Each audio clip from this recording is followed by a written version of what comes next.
You can hear me, Paul? Everything sounds good? Yeah, I hear you. Okay, perfect. Thank you.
Larry, are we ready to go?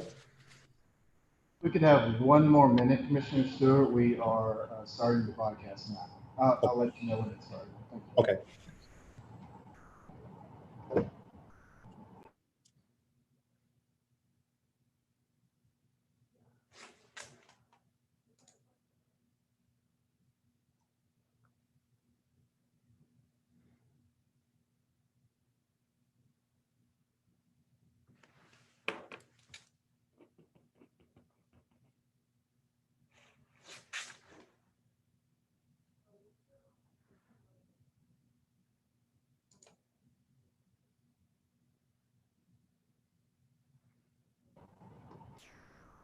Okay, we're already down here. Whenever you are.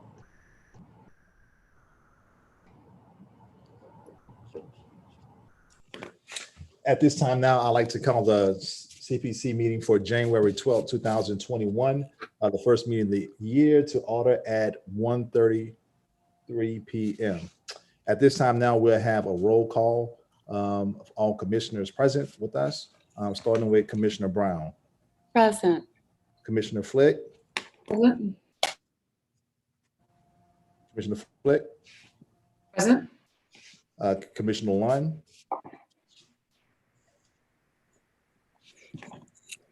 Commissioner Lund, are you there? Commissioner Marshall, Present. Commissioner Mobley, Present. Commissioner Steed, Here. Commissioner Stewart is present, Mr. Weber, Present. and Commissioner, Commissioner Lund. okay, and Commissioner Wiltshire. Wittry, Commissioner Wittry I'm sorry. is here. All right. So let the record reflect that we have all commissioners present. And now I'll read the rules for the special hearing rules into record. Order of business. The order of business at the hearing shall be as follows.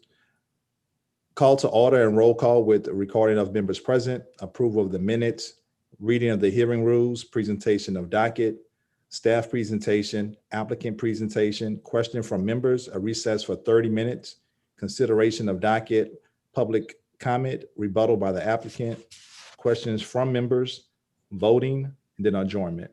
Presentation of docket. The order of business for each docket shall be as followed. Presentation by the City Planning Commission staff or the Department of Safety and Permit staff. Presentation by the applicant or their representatives. The appellate or the applicant may appear on their behalf or be represented by a duly authorized agent. Only one representative may speak on behalf of a request and must pre-register with staff of the City Planning Commission. Other representatives or speakers may sign up to provide comments during the public comment portion of the meeting.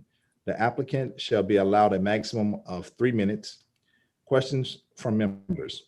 The members have an opportunity to ask questions of the staff or applicant. The commission shall take a 30-minute recess to allow members of the public to comment. Public comment. Only written public comment will be allowed. Live public comment will not be allowed.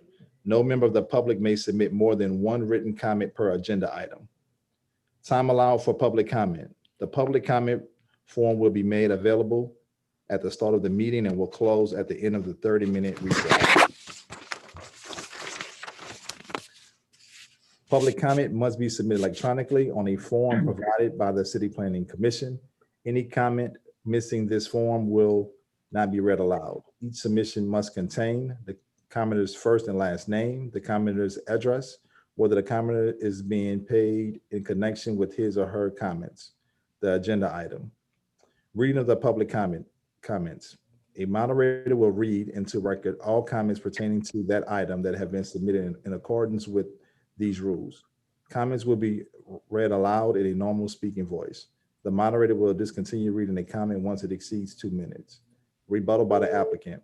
Following the public comment period, if there is opposition, the authorized representative of the application is allowed a rebuttal not to exceed 3 minutes. Questions from members. Following the public comment and rebuttal, the members have an opportunity to ask questions of the staff or applicant. Voting. Making a motion. The member making a motion shall clearly state their name when making a motion. For example, I, Jonathan Stewart, move to approve, deny the request. Seconding the motion. The member seconding the motion shall clearly state their name when seconding the motion. For example, I, Commissioner Stewart, support the motion made by Commissioner Brown. Statement by the chair. The chair will restate the motion, confirming who made and seconded the motion. Voting. The chair will request a verbal vote from each member by roll call. Each member will indicate yay to vote in support of the motion or nay to vote in opposition.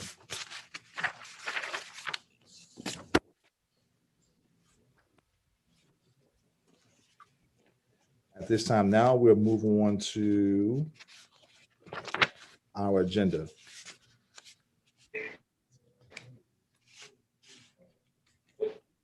The first thing that's on our agenda is old business, property disposition 00320. I'm sorry. The first thing is actually the minutes, the adoption of the minutes from the October 27th, November 10th, and November 8th, 2020 meetings. So I move adoption of those minutes. It's been moved by Commissioner Steig. Is there a second to that motion? Wittry seconds.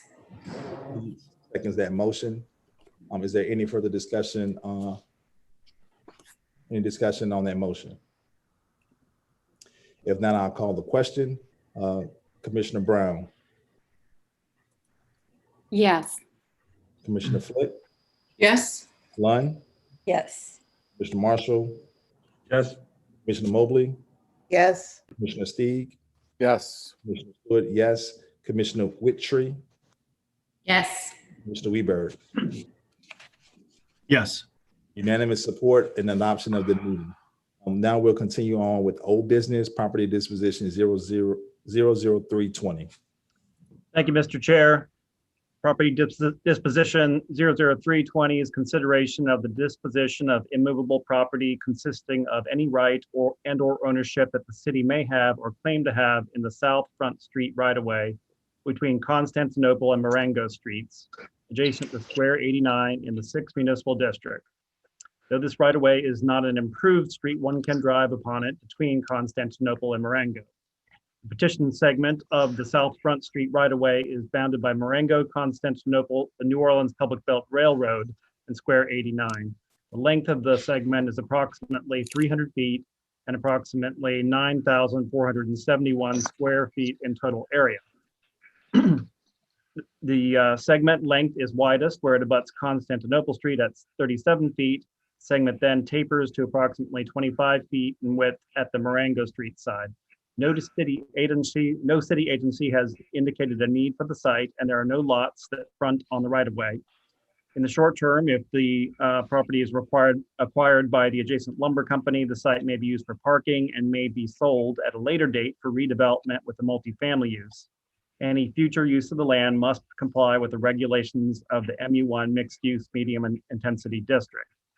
I'd like to note that we added one letter of opposition to the website yesterday that had been received but had not been forwarded to me. So I just wanted to call your attention to that.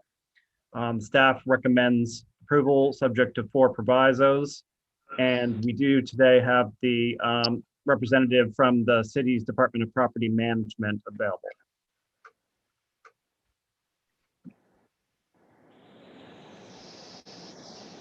All right, at this time now, do we have the representative like to share with us from the city?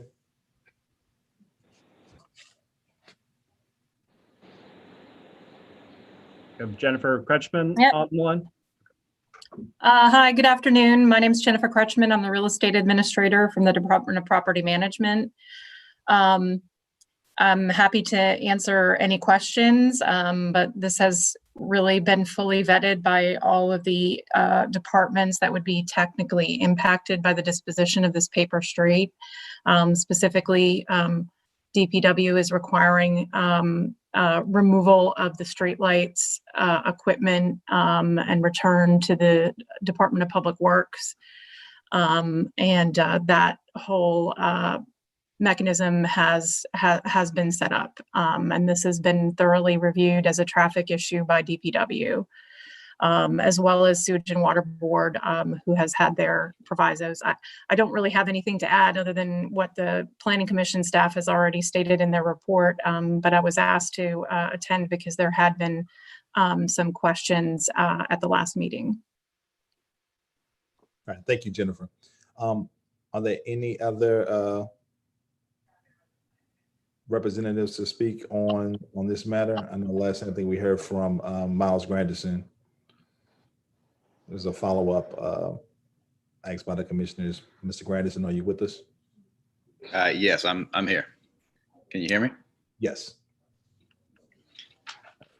Yeah, and so thanks for giving us the opportunity to speak. Miles Granderson, 800 Barone, representing Robinson Lumber here.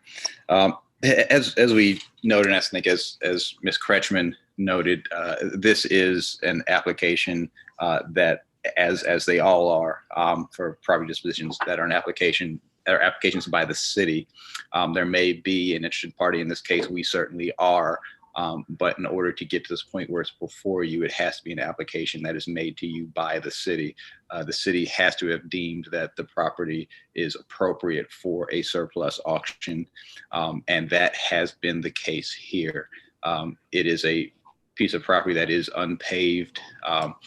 Certainly, long ago in the city, Front Street was a long corridor representing a good distance. However, if you look at the street grid today, be it on an overhead aerial or on the city's GIS property viewer site, you will see that very little of Front Street remains as a thoroughfare. Certainly, if you look at this section, the only portion that remains is this very small portion in the next block over. Even I want to say it was 2 years ago, maybe one, this same commission approved the disposition of another portion of Front Street, just maybe 6 or 7, 8 blocks away, something in that neighborhood. This property, again, unpaved, has not been maintained by the city for many years. To the extent that it is not heavily overgrown, it is because the neighboring Robinson Lumber has maintained it and kept the vegetation down and grass cut in that area. The realistic opportunities, and I would certainly say that I probably am not the best person to speak to this. Probably Ms. Kretschmann or other city representatives would be, but the realistic opportunities or possibilities for a piece of property like this would be one, that it be developed and properly maintained for city use, be that a thoroughfare or a public park. I don't think that the city has any interest in putting any new money into this property, nor probably does it have that new money to put into it. But again, I'm not the person to speak to that. The other alternative would be to determine it to be surplus, and then to not only not have to expend money, but then to actually receive money on behalf of it. Certainly during this budgetary crisis, that may be something that would seem advantageous, certainly for property that the city has not maintained or considered part of the street grid or part of any official city use for as long as I think anyone knows. All right. Thank you, Mr. Branson. That concludes your time, unless there's a question from any commissioner for you. Are there any questions for Ms. Jennifer or Mr. Granderson at this time,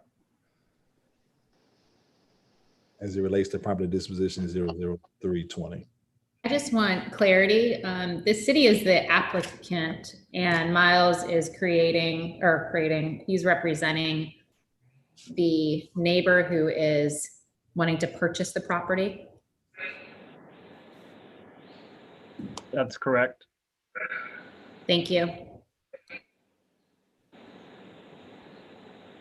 All right, if there are no further questions, we'll continue on with our agenda to property disposition 00420. I have a question for Jennifer. I'm sorry. Go I have ahead. a question for Jennifer. Go ahead, Mobley. How many lights are being removed as part of this process? I'm looking at the email as you're asking me that question, and from DPW, and I don't have a specific count on it, but I think you can see in this picture, there's probably 2 or 3 along there.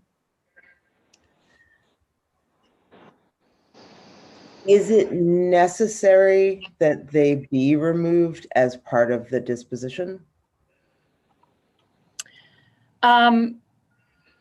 Yes, because if it's going to be private property, it's no longer going to be right of way, and DPW does not want to continue to maintain those light fixtures.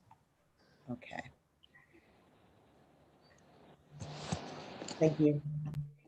I just had one further question. Miles, was there any movement with talking to the neighbors since there was opposition at the last meeting?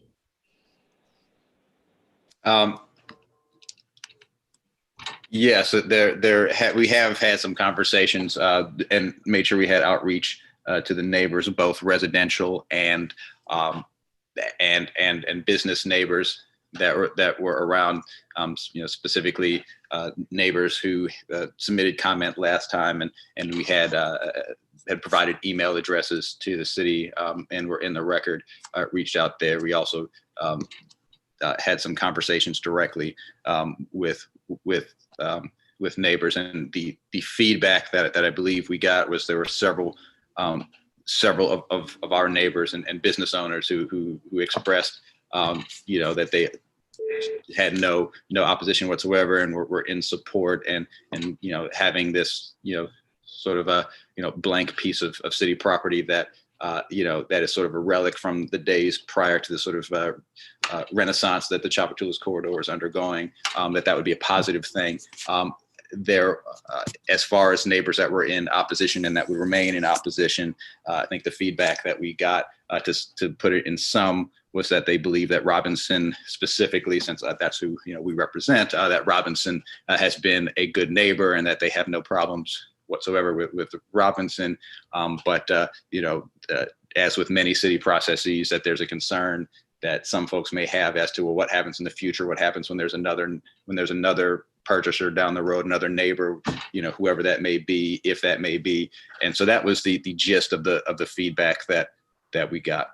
So that was the gist. Thank you very much. Are there any other questions in regards to property disposition 00320 from any other commissioner? All right, if not, thank you, and we'll continue on to property disposition 00420. Thank you, Mr. Chair. Property disposition 420 is consideration of the disposition of immovable property consisting of parcels 36, 37, 310, Lot F, and part Lot 10A, parcel 42, parcel 43, parcel 44 and 45, square 2B or gentilly, or tier 12 south, range 12 east, section 42, bounded by Lane Avenue, Flake Avenue, Crowder Road, Gawain Drive, and Sheffmantur Highway, US 90, and the 3rd Municipal District. The property addresses are 8323, 8339, 8401, 8501, 8531, and 8541 Sheffmantur Highway. The city proposes to sell these properties located on both sides of Crowder Boulevard at and near the intersection of Sheffmantur Highway. The city acquired the lots for a former plan to extend Crowder Boulevard across the Mississippi River Gulf Outlet and Bayou Bienvenue to connect with Florida Avenue in the lower 9th Ward. Lots are undeveloped and within a C1 general commercial zoning district. These irregular shaped lots front on Sheffmantur Highway with widths ranging from 96 feet to 194 feet. Depths range from 215 feet to 402 feet. Cumulatively, the lots encompass 5 to 6 acres in size. No city department on the Planning Advisory Committee expressed a need for the lots. At the last CPC meeting, the staff recommended deferral, being aware that the mayor's affordable housing goals include looking at city-owned land for possible development that could include affordable housing. The staff further investigated whether the city was interested or could use the properties for development, including affordable housing, and received a definitive answer that the disposition should proceed. So at this time, the staff recommends approval. All right. At this time, Jennifer, is there anything you would like to add to property disposition 00420?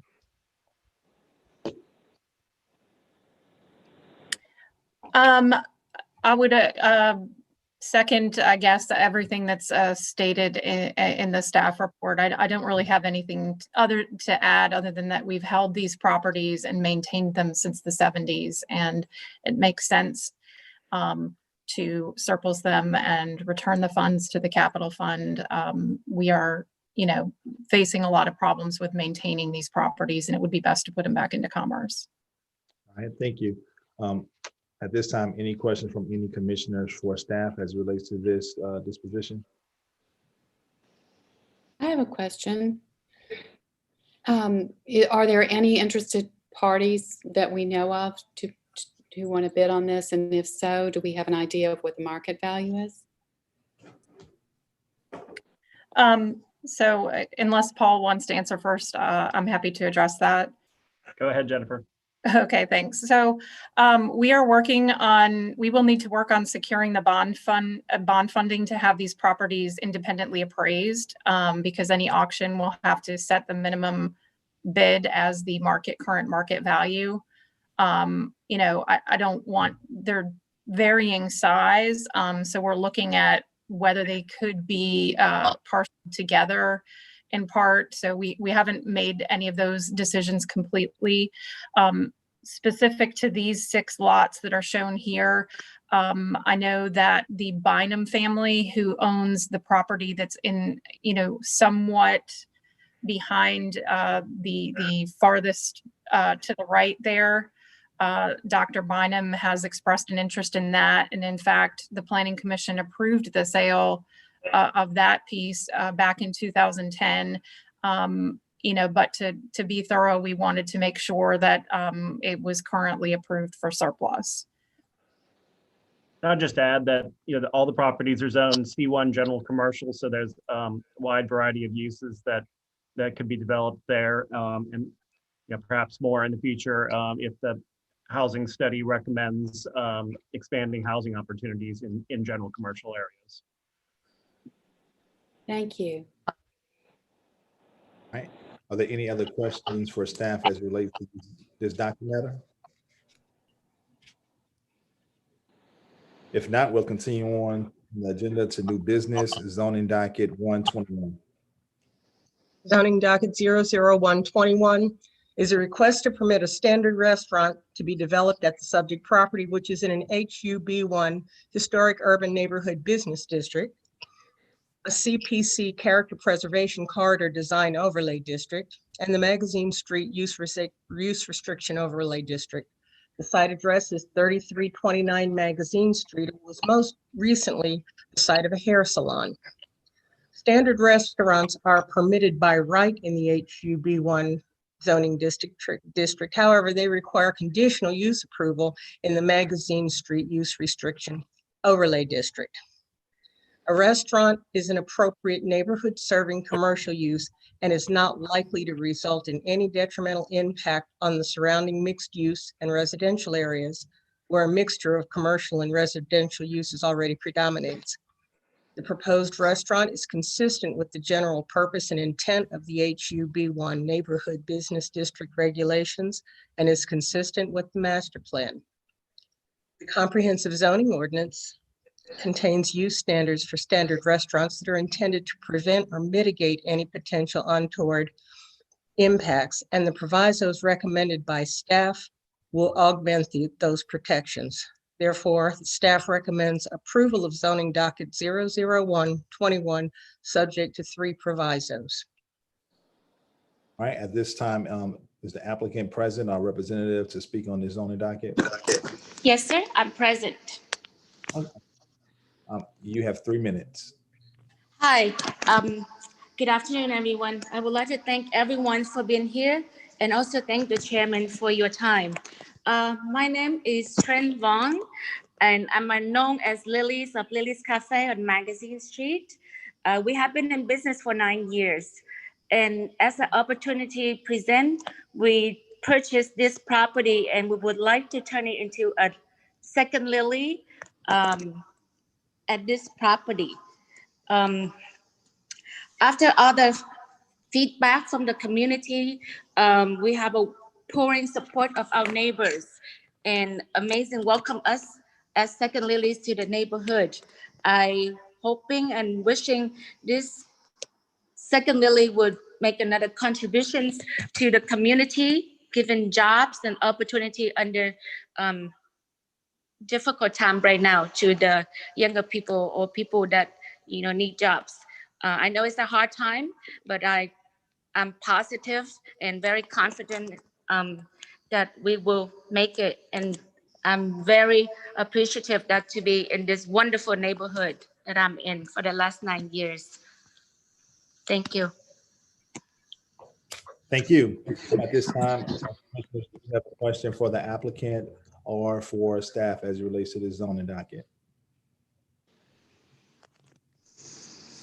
Any questions? If not, we'll continue moving on to zoning docket 00221. Zoning docket 00221 is a request for a conditional use permit. A conditional use to permit the retail sales of packaged alcohol beverages at a structure that is currently being used as a grocery store. The retail sale of packaged alcohol beverages for off-site construction, which requires a conditional use as the site is located in the C2 General Commercial District. The staff's analysis of this and other applications for the retail sale of packaged alcohol beverages focuses on how alcoholic beverage sales as a land use matter intersect with the zoning objectives in the comprehensive zoning ordinance and the land use goals of the city's master plan. The proposed sale of alcoholic beverages is sensible given the high intensity commercial nature of the C2 zoning designation.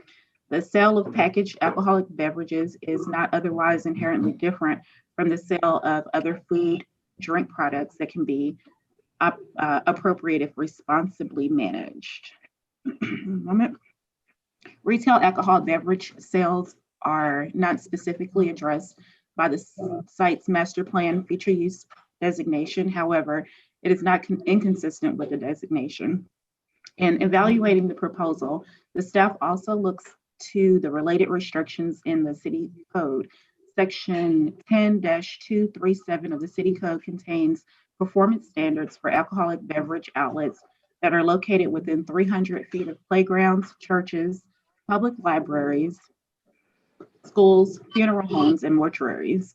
The petition site is located within 300 feet of Greater Pleasant Green Baptist Church, and therefore the applicant will be subject to limits associated with wholesale cost of packaged liquor stocked in display package. The cost of packaged liquor stocked and the display of packaged alcoholic beverages. The staff can support the application and recommends approval of zoning docket 00221, subject to 2 provisos. All right, thank you. At this time, is the applicant present or a representative from Weber Consulting?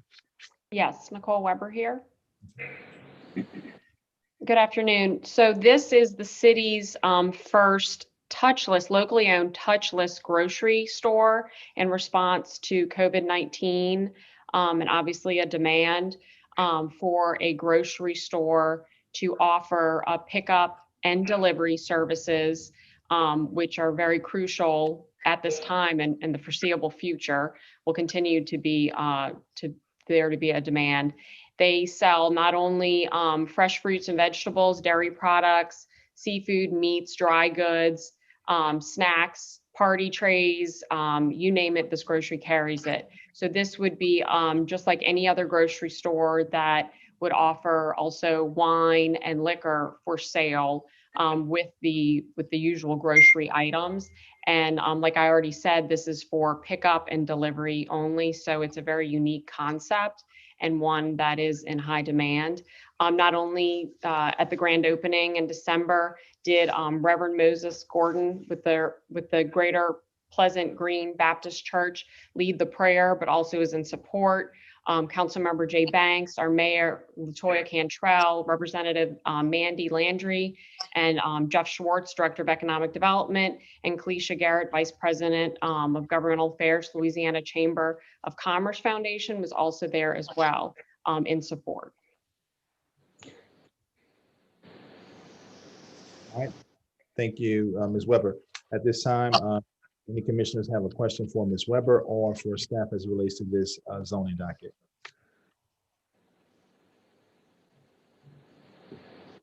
Any questions?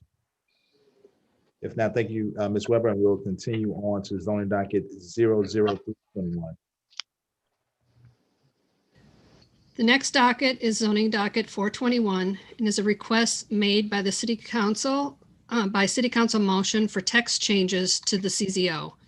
At its November 19th, 2020 meeting, the City Council directed the City Planning Commission in motion M-20401 to consider amending Article 5, the Plan Development Standards, and/or create a zoning overlay district to be called the Browns Dairy Affordable Housing Home Ownership District for a site located in the Central City neighborhood bounded by Erato, Barone, Carondelet, and Carondelet Streets and Martin Luther King Jr. Boulevard.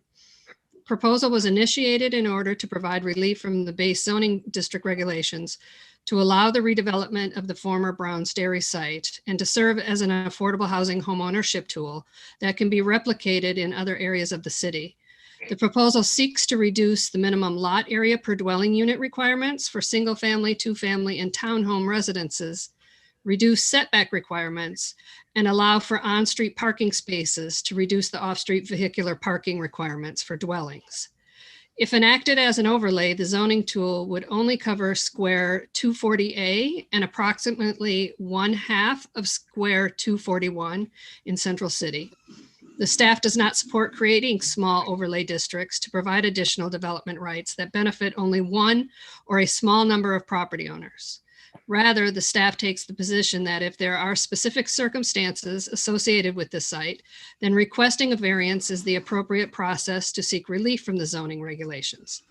The staff does, however, support creating zoning tools that would benefit a broader range of property owners, especially when the tool would lead to affordable home ownership opportunities. Therefore, the staff supports amending the text to Article 5 Plan Development Standards of the CZO. The staff believes providing flexibility to the zoning regulations through the plan development process provides City Planning Commission and the City Council with opportunities to ensure the development is compatible with the neighborhood character, promotes quality of life, and offers an opportunity for public engagement. As recommended by staff, the proposed changes to Article 5 are consistent with the master plan. It would result in a substantial benefit to the city as a whole and would serve to promote the public welfare for the citizens of the city. Finally, the amendments would result in the creation of a tool to meet the city's needs to create affordable home ownership opportunities, and thus the staff recommends modified approval to incorporate text changes to Article 5 Plan Development Standards. That's the conclusion of my presentation. I would like to note that this is a City Council motion. So the City Council is technically the applicant, but I believe the developer of the site does want to speak to the commission. And if the commission wanted to entertain that, I believe they would have to suspend the rules. And I'm not certain if they are on this call yet. So I guess would ask if anybody is here. Hey, Kelly, this is David Hecht, and I am here if I'm able to speak. Okay, Mr. Heck, before you speak, I just like the record to reflect that on zoning docket 00321 was withdrawn from today's agenda. And then also for this zoning docket 00421, Commissioner Whittree has recused herself. So at this time now, the chair will extend privilege to Mr. David to speak in regards to zoning docket 00421. Great, thank you very much. And thank you, members of the commission and Kelly. First, I just want to acknowledge the work that went into the staff report and more broadly, the general work that the Planning Commission and the Planning Commission staff is doing around affordable housing and housing creation generally in New Orleans. It's really important work, and we're very excited to be hopefully be a part of it. The Browns Dairy project that we're working on is a really exciting opportunity to create for sale affordable housing in an area of high opportunity within the city of New Orleans. We've always looked at this as a pilot project, as one where we're going to figure out a lot of best practices that we can hopefully replicate throughout New Orleans to create more opportunities for home ownership, particularly in areas of high market value. At its core, this is a project about wealth creation for first-time home buyers and for members of our community who have been left out of the wealth creation opportunities of owning real estate in the past. And we think that's a really important thing for our city overall. In that context, we see the Browns Dairy site as a pilot project, and we've put together a site plan that we're really excited about. We think the mix of uses, the house types, lot sizes we've created will generate an incredibly successful community and neighborhood. And they're also really consistent with the historic land use patterns of the site. We can compare our site plan with a Sanborn map from the early 20th century, and the similarities are quite striking. What we're advocating for and asking for is the approval of the zoning overlay district. And we'd like the overlay district approved for several really important reasons. The first is as a pilot project, we expect to learn a great deal as we go through this project. And we think that what we learn will be able to inform future projects for affordable home ownership. And by approving the overlay district and allowing us to get started, it's going to generate a wealth of data and information that can inform changes to the plan development district guidelines for future projects. Additionally, time is incredibly important to us on this project. We own the land, we've started demolition, design work is underway, and we have significant carrying costs on this project between debt service payments, insurance, taxes, site security, et cetera, of over $1,000 a day. If we're forced to wait for a planned development district and to go through that discretionary process, it could delay our project 6 to 8 months or to a cost of about $250,000. That's money that is directly removed from subsidies that we can offer first-time home buyers. At this time, that ends your 3 minutes. At this time, if any commissioner may have a question, additional questions for you, we can hear from any commissioner, or if a commissioner has a question for staff. I do have a question for staff. It says modified approval. What are the modifications for the approval as requested? So the initial request was to create an overlay district, the Browns Dairy overlay district that would be specific to just that site, and or create a plan development.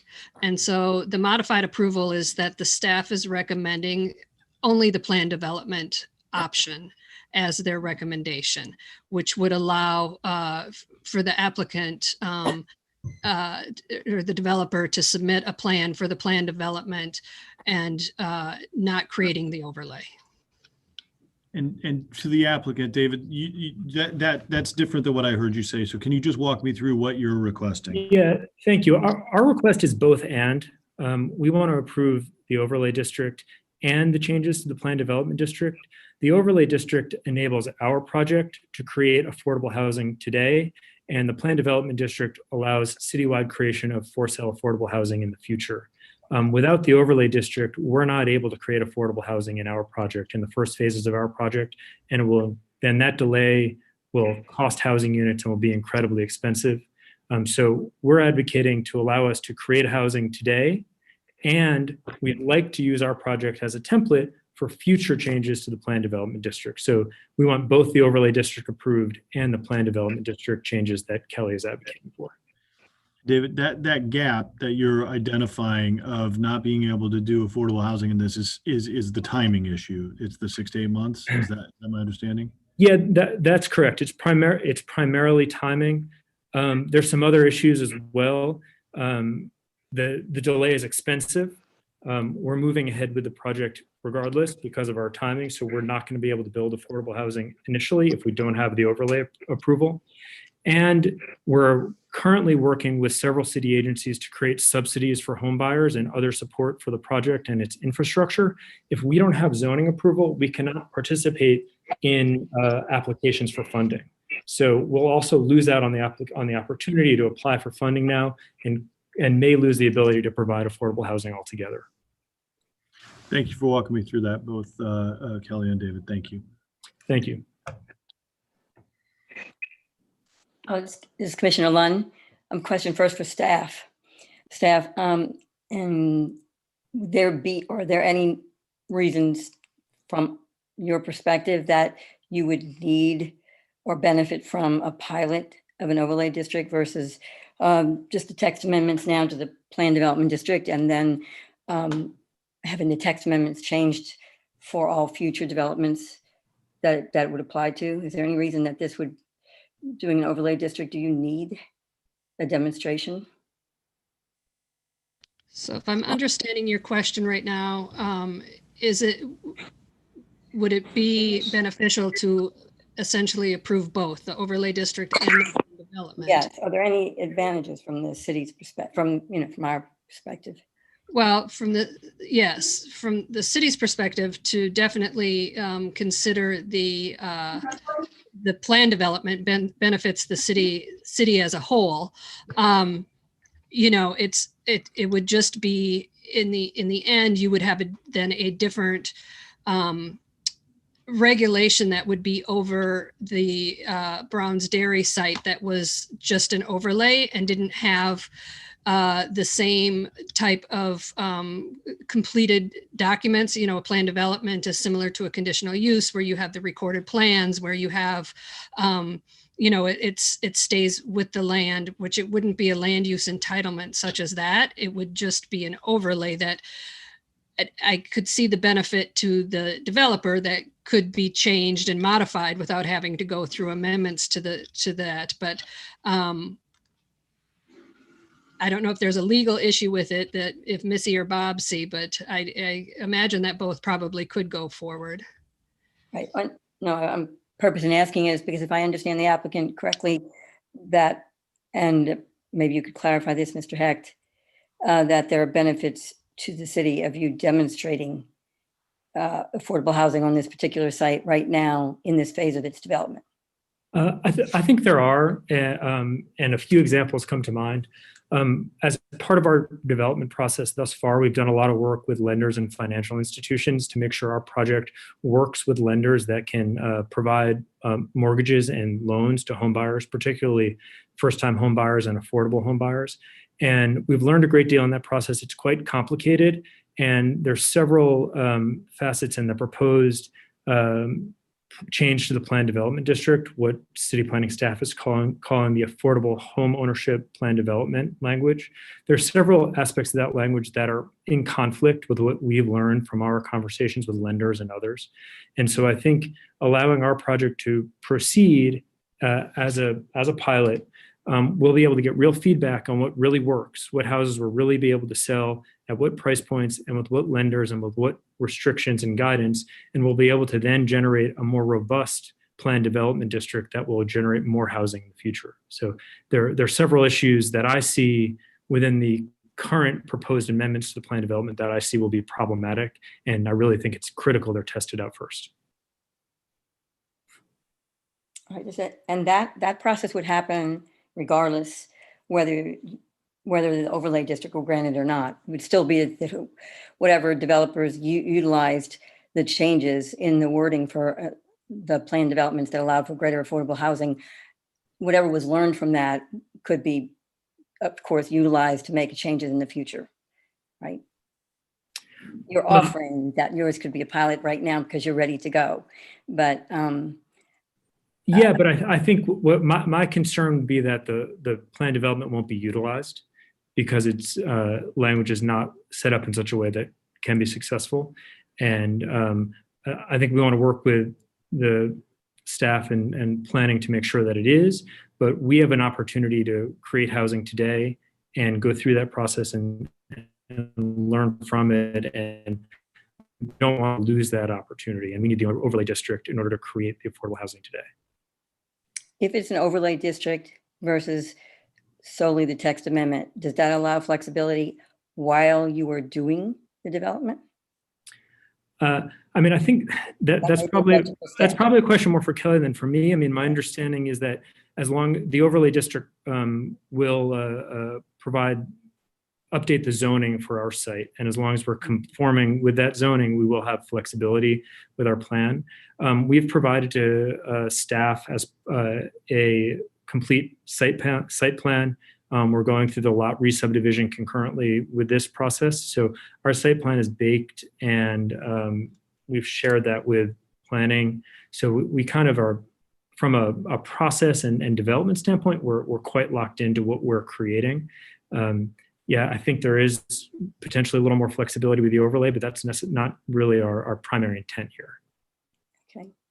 But your intent is to move forward regardless whether this was granted or not. You will, Well, matter whether you will offer affordable housing. Yeah, I mean, we're moving forward regardless. We have a fallback strategy for a market rate development, and it would be a shame to lose the opportunity here to create a mixed income community. But yes, we'll move forward regardless. And as I noted a little bit earlier, we're working on a parallel path to secure soft second mortgages and other subsidies for first-time home buyers, but we need the zoning approvals in order to do that. Okay, thank you. Thank you. All right, are there any other questions for Mr. Heck for this zoning docket? Our staff, any other questions?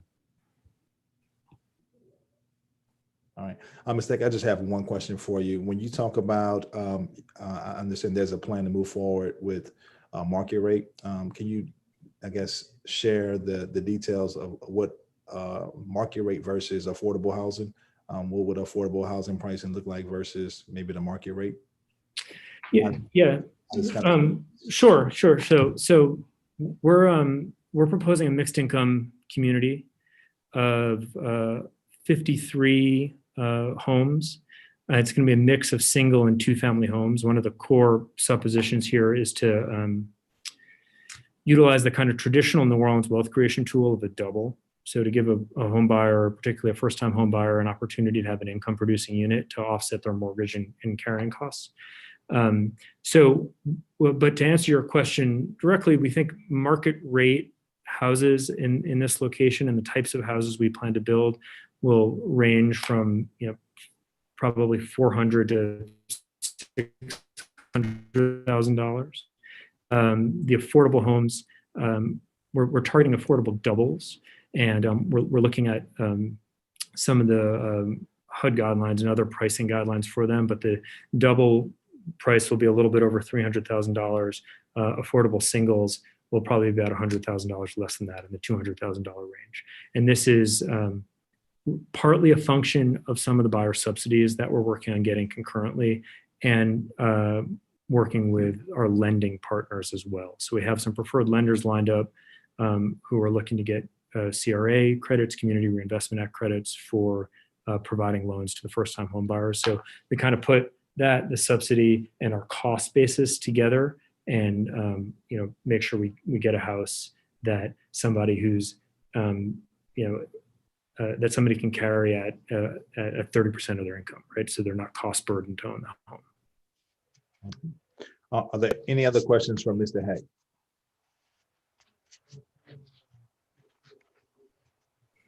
Our staff for this zoning docket 00421. If not, thank you for your time, Mr. Heck, and we'll continue on with our agenda and move to zoning docket 00521. Thank you. Good afternoon. Zoning docket 00521 has a request for conditional use to permit a neighborhood commercial establishment in the HURD2 Historic Urban Two-Family Residential District. The petition site consists of Lot A, which totals approximately 4,012 square feet in area. The petition site is located at the corner of Dryad Street and Toledano Street in the Central City neighborhood. 3221 to 3225 Dryad Street is currently developed with a two-story structure that is built to the corner property line. The structure currently features 2 residential units on the second floor and a vacant unit on the first floor. According to Sanborn maps, the site had been historically utilized as a commercial store. The applicants proposed utilizing the first floor of the structure as a neighborhood commercial establishment with the hopes of to potentially attract a tenant such as professional service, medical office, or dental office. The second floor would remain residential, and no expansions of the building or site are proposed. The staff believes that the request, along with The staff's recommended provisos meets the standards for approval of Article 4, Section 43F, since the site has a history of operating non-residentially, and the request is consistent with the master plan. Therefore, the staff is supportable of the request. Staff recommends approval of zoning docket 00521, subject to 7 provisos. At this time, is the applicant or a representative of the applicant present to speak on the zoning docket 00521? Hello, this is Neil Morris. I'm the owner of this property. The downstairs is not built out. It's vacant, bare walls. A friend of mine who's a social worker asked me if I had any space to rent where he could see clients, maybe rent a room with a shared bathroom, and he and another social worker or psychiatrist could see clients there. And I said, only one place potentially. And I showed him this, and he wasn't really interested in me for a build out, but I thought it was a pretty decent idea. So we put in the conditional use permit, and the expectation is that it would be, a shared office space for 1 or 2 psychiatrists or social workers to be able to visit clients. That's it. All right, thank you so much. At this time, are there any questions for the applicant or staff as it relates to this zoning docket? Any questions? All right, we'll continue moving on. Thank you, Mr. Morris. So we'll continue to move on to the zoning docket 00621. Zoning docket 62021 is a request for a conditional use to permit a 3-unit multifamily residence in an HMR3 historic Marigny Treme Bywater residential district and an RDO-1 residential diversity overlay district. The municipal addresses are 2458 through 2460 Burgundy Street. The request would permit the redevelopment of a site from a 2-family, 2-story Camelback residence that would demolish the existing rear portion of the structure and construct an addition to increase the existing structure size to 5,000 square feet and add a 3rd unit. All of the 3 units would be 2-bedroom units. The exterior of the property is to include a renovated vehicular courtyard that's designed currently for 4 vehicular parking spaces with the addition of a swimming pool in the rear yard. Multifamily dwellings containing up to 4 units are a conditional use in the HMR3 district.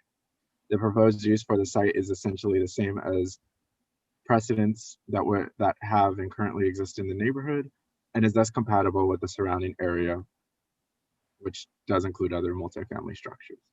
The site meets the conditional use approval standards, those of the residential historic core land use designation of the master plan, and those of the HMR3 district-based zoning district. Approval of the request is not anticipated to negatively affect adjacent developments and neighborhoods.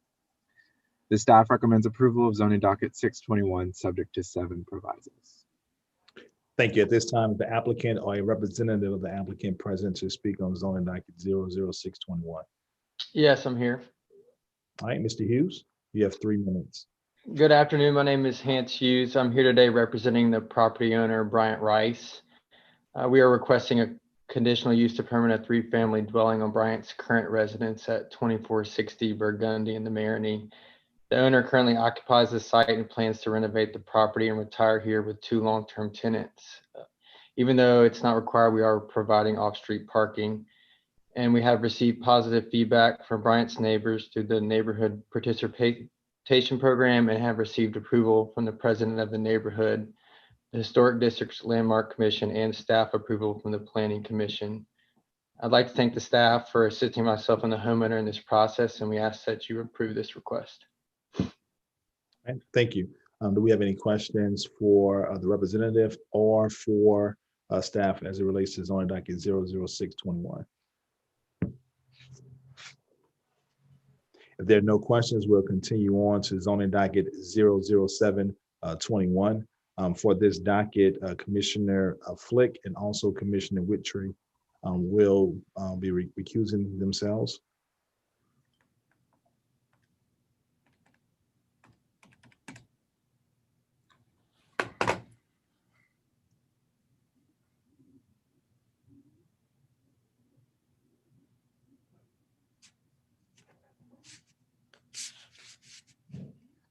Hey, Aspen, are you there to present this item?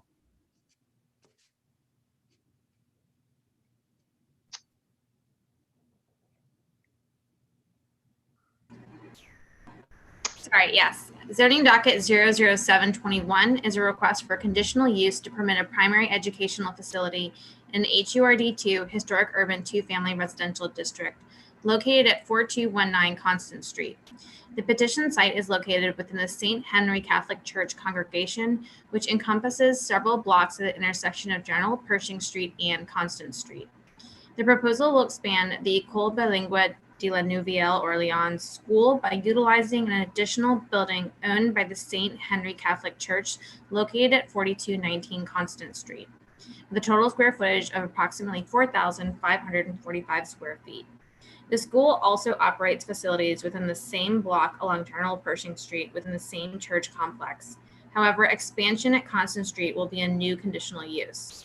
The applicants propose interior renovations to add classrooms to the existing building to create more space for the existing middle school class. The proposal aligns with both the goals of the master plan and the HURD2 district within the comprehensive zoning ordinance, which promote institutional uses within residential neighborhoods and infill development within historic neighborhoods. Staff recommended provisos will ensure the site fully meets the character and context of the neighborhood. Therefore, staff recommends approval of zoning docket 00721, subject to 3 provisos. Thank you. Do we have the applicant present or representative of the applicant to present?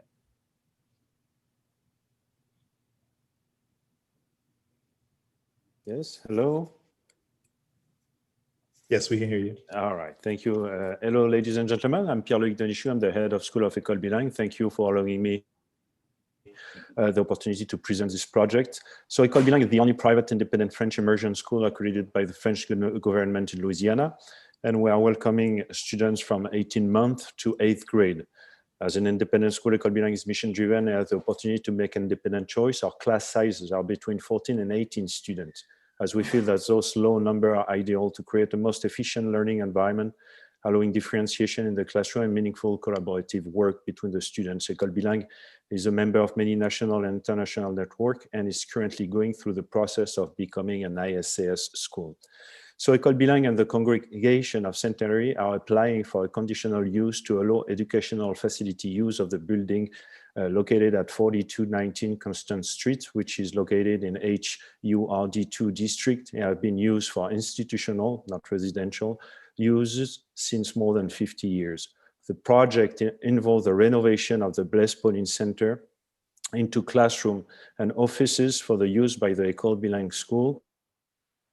There will be 3 enclosed offices, 4 classrooms, a STEM lab, and a music room. The music room will be shared space with the church and the Knight of Columbus. Educational facility use is a conditional use in the HURD2 district. École Bilingue, important point, École Bilingue does not plan to add any additional grade to the school. We're going to stay K to 8, enfin, a crèche to 8th grade school. Our crèche to 1st grade classes are already at capacity. We're not planning to grow that. But additionally, the COVID-19 situation has changed the way that all schools utilize space, and École Bilingue is not different. Our response to the new normal of a post-COVID requires increased distance between students and more space, which necessitates more classroom space. This needs for more classroom space cannot be met at the time in the existing buildings of our campus. Thank you. Thank you. At this time, do we have any questions for the representative or for staff as it relates to zoning docket 00721 from any commissioner?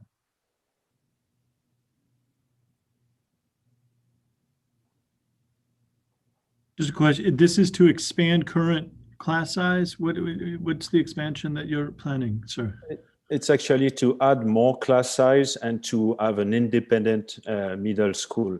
Right now with the situation, as we have to split groups, for example, we are using what is normally our music room, our art room for class size. So it's not about like growing the school. We like our size, but it's more to create more space to have actually more opportunity to, to social distance and to, at the same time, create a more specific space to middle school to isolate them from the rest of the school and create a middle school spirit a little bit more independent than the rest of the school. Thank you very much. All right. Are there any more questions for the representative?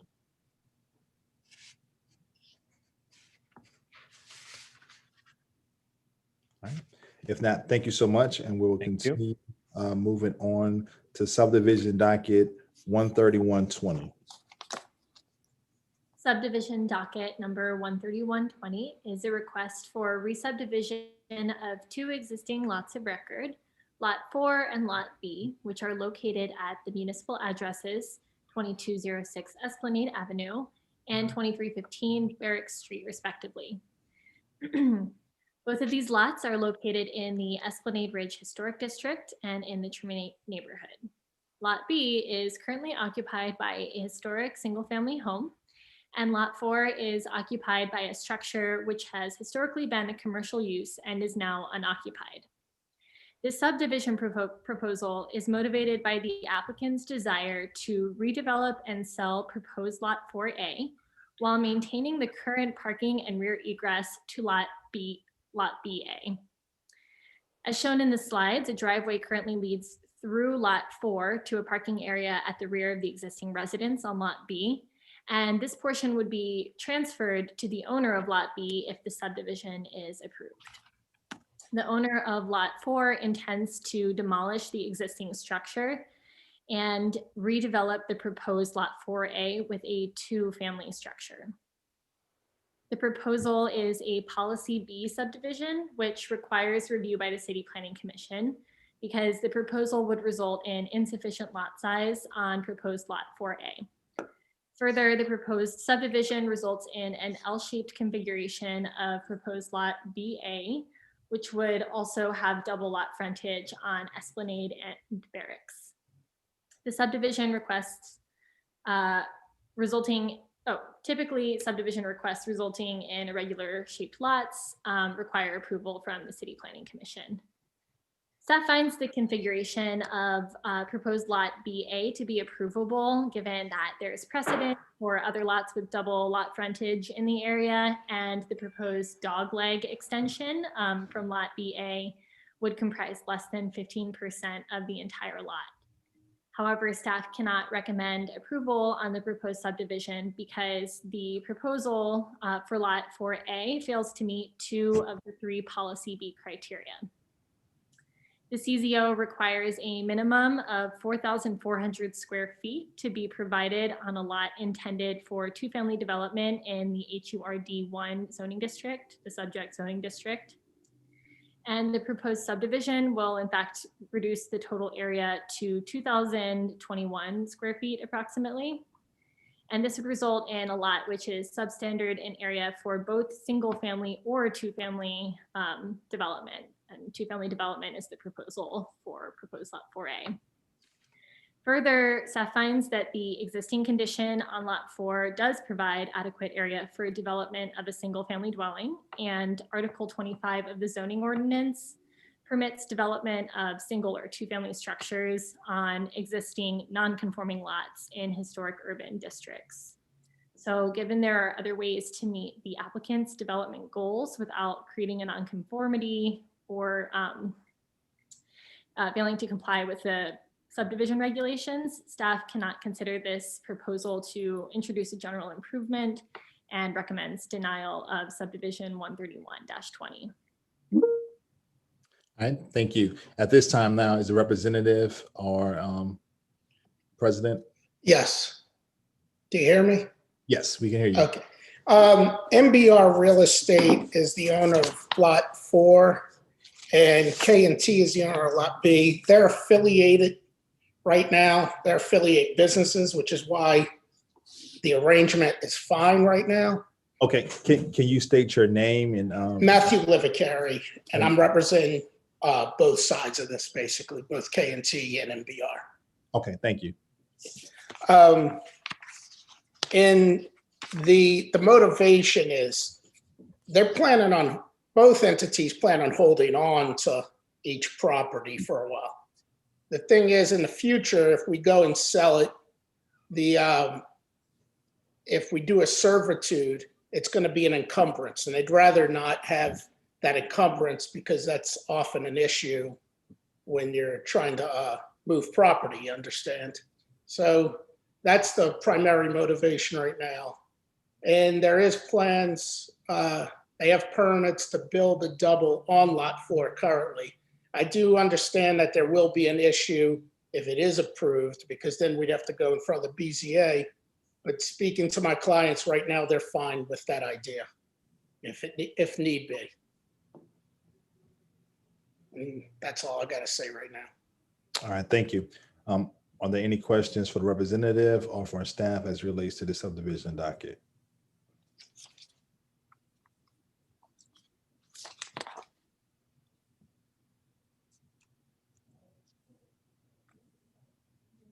Any questions for the applicant, representative, or staff?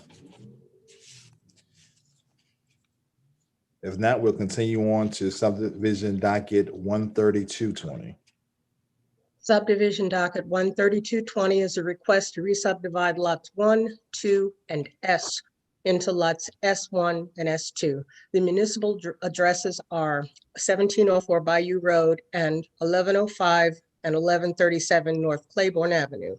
The proposed subdivision would create 2 corner lots from 3 existing lots. And those 3 existing lots are 2 corner lots and the interior through lot that they abut. The fronts of both existing corner lots, that would be the existing lots 1 and 2, they face North Claiborne Avenue with their other frontages occurring along Governor Nichols Street and Bayou Road, respectively. One of the proposed lots will be created from the lot 1 and a portion of lot S. The other proposed lot will comprise lot 2 and the remainder of lot S. As such, the fronts of both proposed lots will face North Claiborne Avenue, which constitutes a reversal of lot 1's Bayou Road frontage and lot 2's Governor Nichols Street frontage.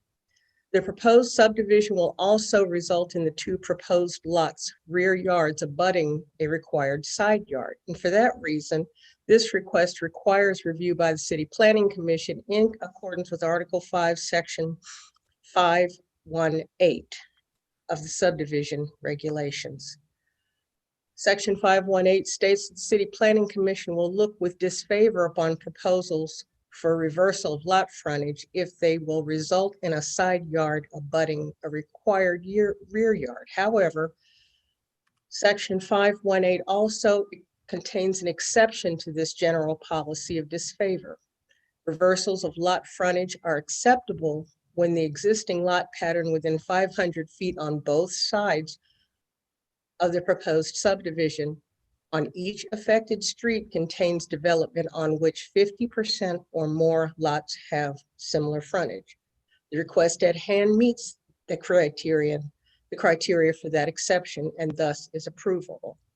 The request is also approvable because it is generally consistent with the established lot pattern in the immediate surrounding area and is consistent with the master plan.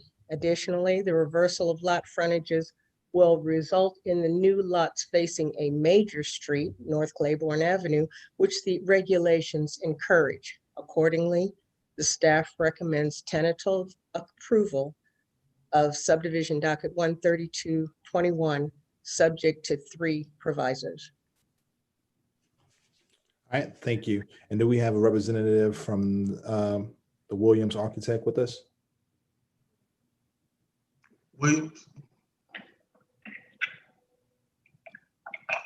Sorry, do we have a representative with us for subdivision? Yeah, I'm representing P. Penapinto, the owner of the property at 1704 Bayou Road. Okay, Mr. Ross, you have 3 minutes. Yeah, just real quick, my owner wants to re-subdivide the property into 2 for future development and disposition opportunities. All right, Mr. Ross, do we have any questions in regards to the subdivision docket? Any questions for staff from any commissioner? All right, if not, we'll move on to design review 1 11220, or it may show up as design review 15220. Let the record reflect that Commissioner Whittree is recusing herself on this design review. Design review 11220 considers an amendment to the development plans which were approved in conjunction with the conditional use for the rental of automobiles at the site located at 1019 and 1025 Barone Street, authorized by ordinance 24,575 MCS. The applicant is proposing improvements to the site, including the construction of a new canopy structure for the facility's car wash and demolition of the old structure. The applicant is also proposing to rearrange the required off-street parking on the site. The new proposal differs from the previously approved development plans in 3 respects related to the number of structures, lot coverage, and off-street parking. An amendment to the approved plans is proposed to accommodate the new vacuum canopy structure and accommodate the required off-street parking spaces on a different location on the site. The change to the lot coverage can be approved by the executive director of the City Planning Commission, but the increase in the number of structures on the site and rearrangement of the required off-street parking spaces require the approval of the City Planning Commission. Staff finds that all 3 changes meet the requirements of the former CZO and approved conditional use ordinance, and they do not substantially alter the function and practical availability of off-street parking compared to the originally approved development plan. The demolition of the existing canopy structure does require review and approval of the City Planning Commission and City Council, as required by Section 26(2) of the City Code, which will require a separate application and review process. The staff recommends approval of the proposed changes to the site, subject to one proviso that prohibits the issuance of a demolition permit until the proper approvals are secured.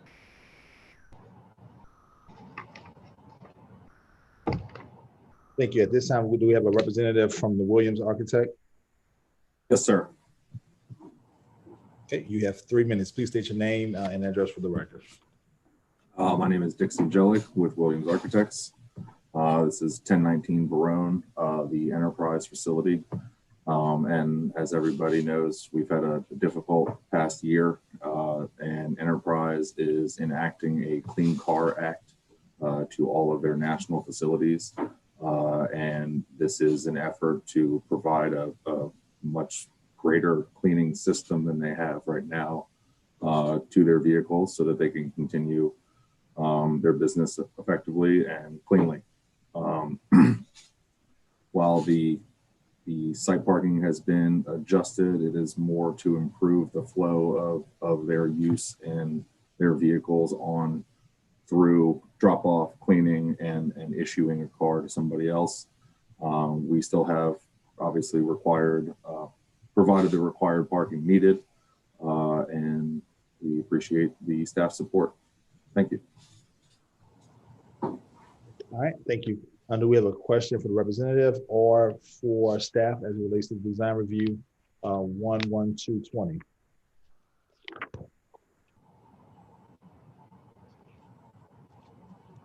If not, we'll continue to move on to our agenda to ratification of certified subdivisions. And there is just a list of subdivisions that the Planning Commission staff has approved over the last several months that need to be ratified by the commission. Okay. All right, and then we'll look at our last agenda item before we go to recess. Consideration of a change to the administrative of the subdivision regulations pursuant to section 1.10.2 of the subdivision regulations. And so this is a request made by the staff to refine how we administer the subdivision regulations relative to what are called double frontage subdivisions and reversal of lot frontage subdivisions. There are a couple on today's agenda, and basically the regulations say that there are circumstances in which these can be approved, and we seek to get the commission's blessing essentially to approve the ones that the regulations allow for at staff level, rather than sending them to commission with an approval recommendation as we have done in the past. This is really to streamline our efforts administering the regulations and will make things easier on us as a staff and on applicants, which is particularly necessary given the staffing challenges that we're facing presently. So again, we make this request that the commission provide the staff with greater authority to approve double frontage and reversal of lot frontage subdivisions administratively. All right, thank you, Stephen. So now at this time, as I read into the rules previously, that we're now accepting public comment, and public comment will stay open until the end of recess. At this time now, the time is 2:48, and the chair will entertain a motion from a commissioner to take a 30-minute recess. So this is Commissioner Stieg. I move we go into recess until, so it looks like it's 10 minutes to 3, so say 3:20 this afternoon. Okay. Second. There's a Commissioner motion by Commissioner Stieg to move to recess and return back at 3:20. That motion was second by Commissioner Weberg. Is there any further discussion on that motion? If not, I'll call the question. Commissioner Brown, Yes. Commissioner Flick, Commissioner Lunn, Yes. Commissioner Marshall, Yes. Commissioner Mobley, Yes. Commissioner Stieg, Yes. Commissioner Stewart, yes. Commissioner Whittree, Thank you. Yes. Commissioner Weberg. Yes. All right, unanimous support for the motion, and we'll adjourn for recess and return back at 3:20.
Commissioners, as you come back, if you turn your cameras on, so I know that you're present, so that we can get roll call and continue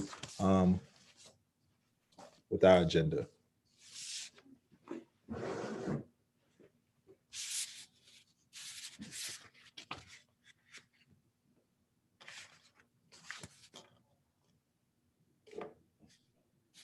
And right now, the time is 3:21. At this time, I'll call roll call so that we can continue with the CPC meeting for today. Commissioner Brown. Present. Commissioner Flick. Present. Commissioner Lund. Present. Commissioner Marshall. Present. Commissioner, RA. An extended close. Commissioner Mobley. Commissioner Steeg. Here. Commissioner Stewart is present. Commissioner Whittree. Whittree is present. Thank you. Commissioner Weberg. Present. All right. We have all our commissioners have returned, and we're still waiting the presence of Commissioner Mobley.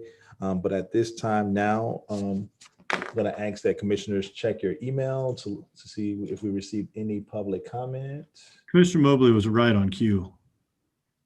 Oh, and Commissioner Mobley is with us. So all our commissioners are present. You gave her the right runway, Chairman.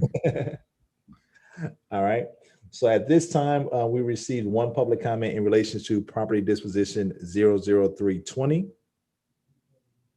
So I'm going to ask that we read that into the record. All right.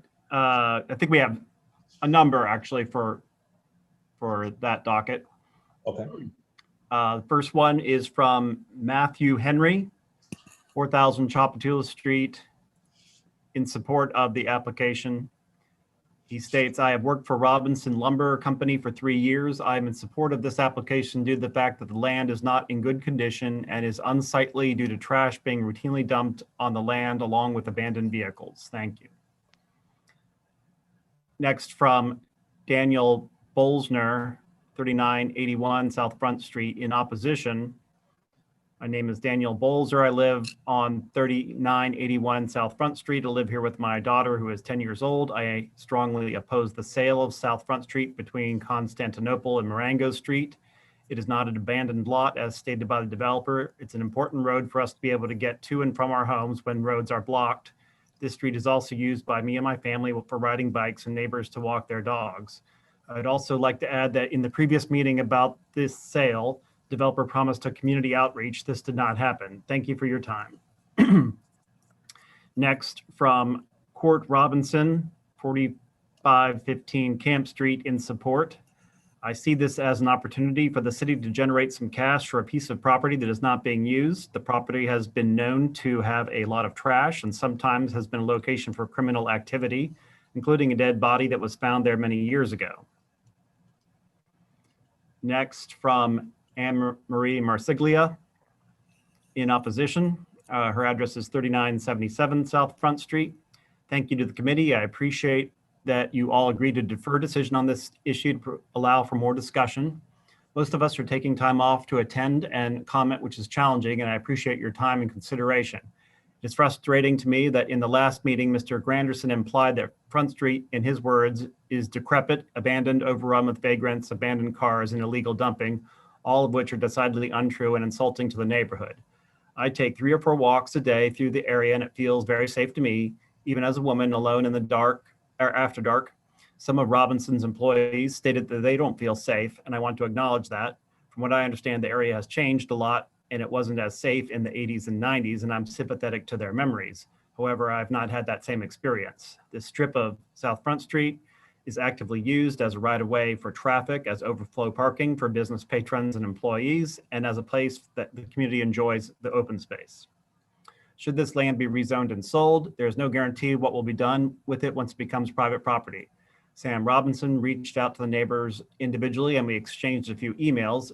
I wasn't inclined to make negotiations with him as he is retiring, and the staff he directed me to speak with lives in New York. Changes happen in companies, and as we all know, there's no guarantee what will happen in the future. While I have no doubt that Robinson has good intentions now, they cannot guarantee what will be done with the land in the future. If Front Street becomes private property, it will create heavier traffic and an increased need for public parking, which will overflow to the residential area. Access to Tchoupitoulas will be limited only Austerlitz and Constantinople, which are regularly blocked by delivery trucks. It was implied in the docket that the only time this is an issue for residents is during Mardi Gras, which is also untrue. These situations come up daily. When I was commuting to work prior to quarantine, I used that strip of land at least once a week to exit. The right of way gives residents an option. We need that right of way. The strip of South Front Street between Constantinople and Marengo doesn't have as much traffic as a normal city street, so it doesn't need the same maintenance. Regarding maintaining the green space, my partner is a gardener and mows it a few times in the summer. He doesn't mind doing that. It's just a part of keeping the neighborhood clean. All right, that's time. Okay. Mr. Chair, before we go on with the public comments, can I address a question to staff, or do we need to wait until all the public comments are received? Commissioner Stiga, if you wouldn't mind, let's wait till we read all the public comments into record, and then we can have further discussion with staff or entertain more dialogue on this docket. Next comment is from Marta Jimenez, 4,000 Tchoupitoulas in support. I support this application as I am tired of smelling the dog and cat poop that permeates from this patch of land. All the neighbors around this piece of place let their dogs use it as a toilet. It makes the whole area smell bad. It is also used as free parking for the businesses on Tchoupitoulas. The crowds, especially on the weekend, is rowdy and disturbs the peace. I would like to see some development of this piece of land so we can all live without these issues. Next, from Stephen Stoufflet, in support of the application, 1137 Dale Court. I have worked in this area for many years, having seen trash and even a dead body dumped behind that fence at 4,000 Tchoupitoulas. It's time to put this piece of land into the hands of a company that will improve the area. Next, from Kim Vachon, 3993 South Front Street, in opposition. This property is valued to the neighborhood. It is used by everyone as a green space to walk dogs and ride bikes without fear of the cars speeding down Tchoupitoulas Street, and for overflow parking for patrons of the few businesses in the area. Robertson's does not even use all of the lot they already own. I don't see why they need this additional land. Next, from Will Baldwin, 316 Audubon Street, in support of the application. This application is a win-win for the city. It will allow the property to return to commerce, result in funds flowing to the city, and clear a blighted property.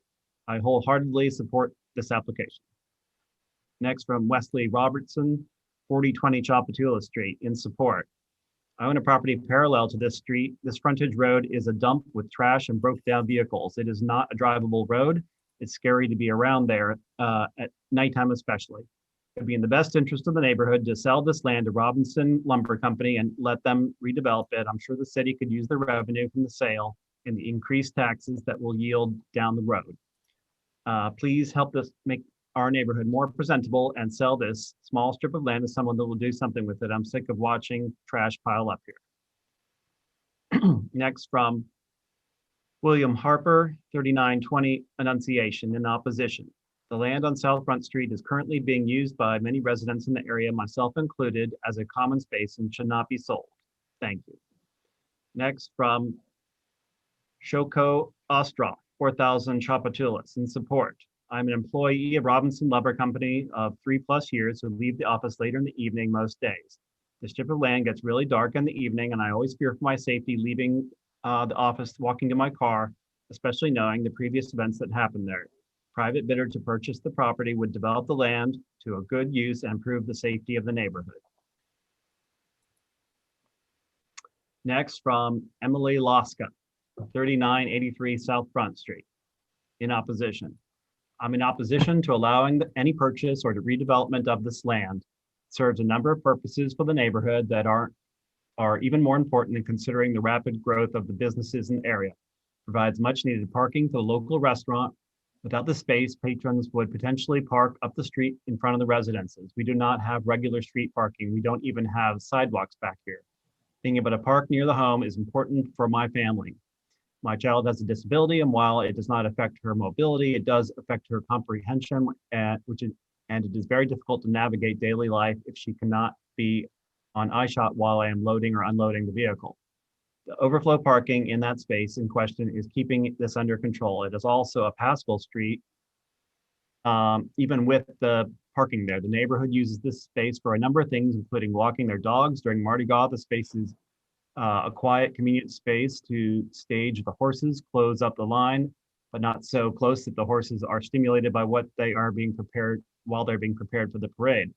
I also want to say that the comments that were added to the record from the attorney for the lumber company during the last meeting were not very accurate and are reflective of the experience one may have when they are in this area only during business hours. There is not a huge problem with vagrancy back there, and any folks who do jump the trains here tend to gravitate to the end of the street near the church and the public storage.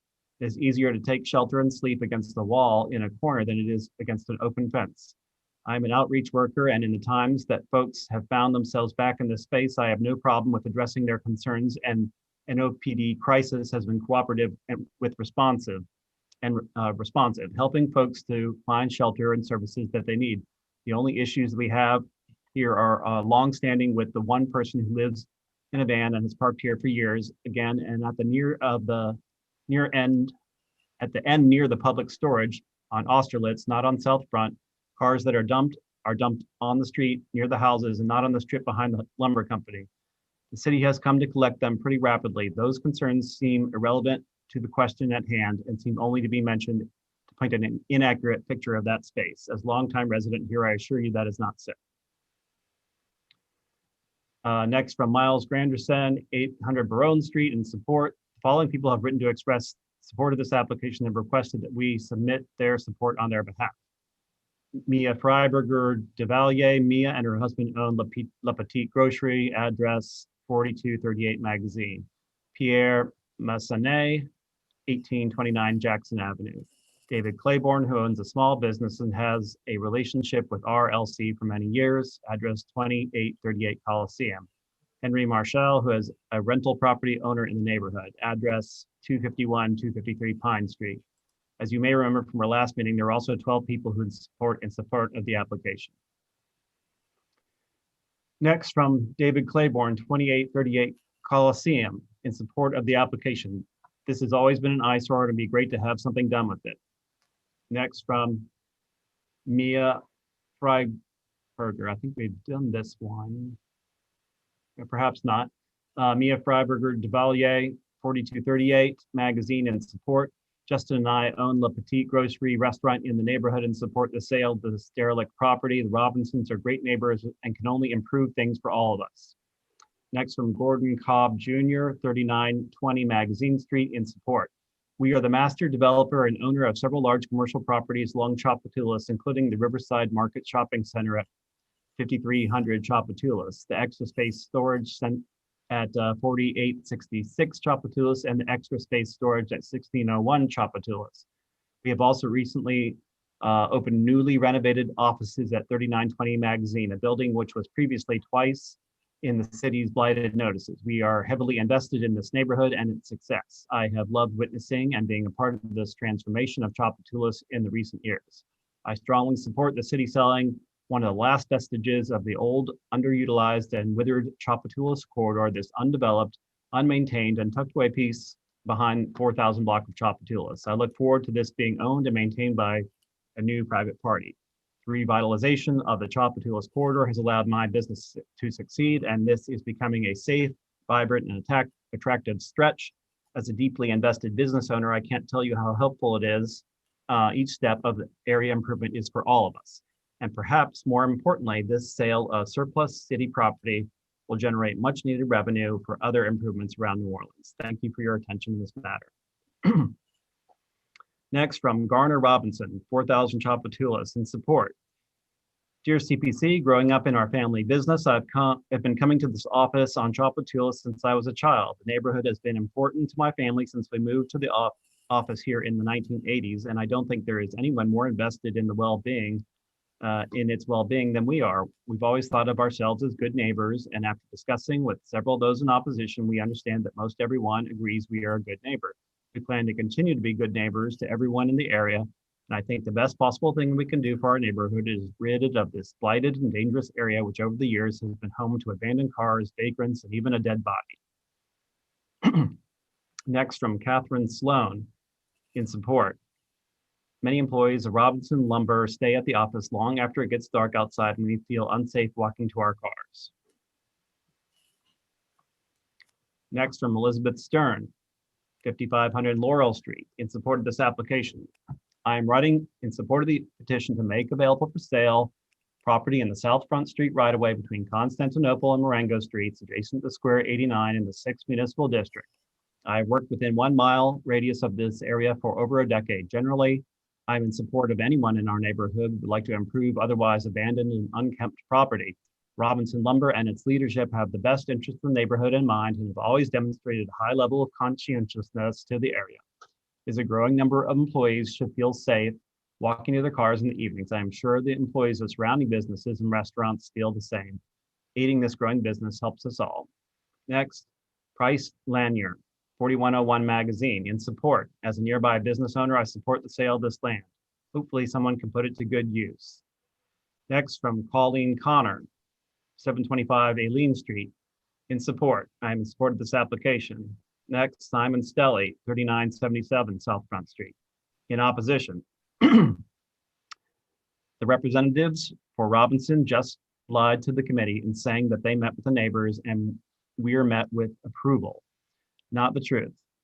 They were met with disapproval, at least from us. He is misrepresenting the situation, and for those of us who are taking time out of work to pay attention, we can see him in this light, shady and disingenuous. And therefore, the words in favor of Robinson buying the sand cannot be believed. Over the summer, I witnessed a plumbing repair happen over several days in the Robinson parking lot. Crew men cut up the asphalt and removed an old culvert, and I assume replaced the culvert and patched the parking lot. As soon as the project was done, a brand new pile of rubble consisting of old broken bits of culvert, cut and broken slabs of asphalt, and loose concrete appeared on the strip of South Front Street that is being discussed. In the last meeting, Robinson's representatives portrayed this section of South Front Street as a place where illegal dumping happens, vagrants frequent, and other negative comments. How convenient to participate in the illegal dumping and then claim illegal dumping as the reason why the city should sell. Shady and disingenuous. There are many of us in the neighborhood that are completely against South Front Street being anything other than a public used right-of-way and open space. This strip of land is heavily used by many, many people, not only people in the neighborhood, but by people who work close by and the people who frequent the small businesses on Tchoupitoulas. This landmark public right-of-way access must remain in the hands of the people. We use it and improves our quality of life, and it has been a great way for the people of the neighborhood to meet and get to know one another. Its value is way more than what a private business is willing to pay for it. Its value is a keystone piece of space for the community to come together and connect. William Troxel, 3993 South Front Street, in opposition. While I echo the sentiment of Robinson Lumber and has been a great corporate neighbor since I purchased my home in August of 2016, I cannot publicly support the sale and closure of South Front Street. Use of the street as a thoroughfare has not slowed since our last city planning commission meeting. While it may be considered a paper street, please rest assured that the street is used daily by myself as well as my fellow commercial and residential neighbors. Richard Roth, 2727 Tanya, in support. I'm in support of this application. I think it would make the neighborhood safer, bring the property into commerce, which is a good thing.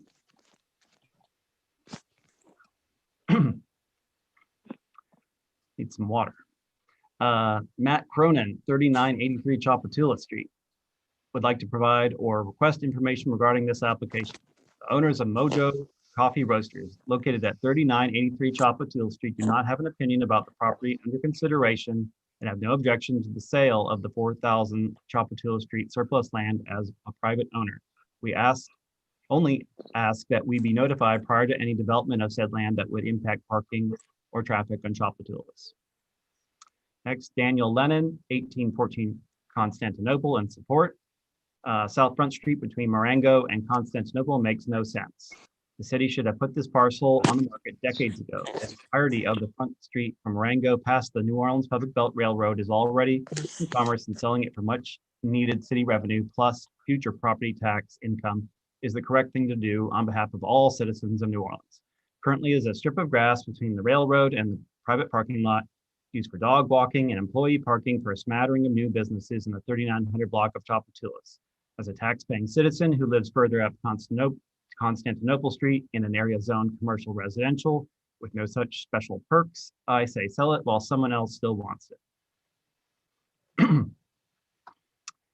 Next, from Crescenda Rausch, 413 Constantinople, in opposition.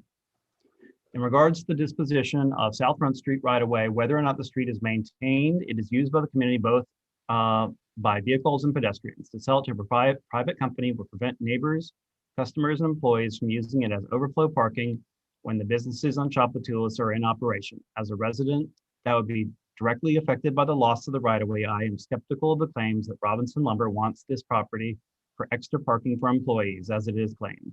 Robinson Lumber can do what they like with their property, but allow them to buy a public street to enlarge their property to the detriment of the neighbors on South Front Street is not something that I can support.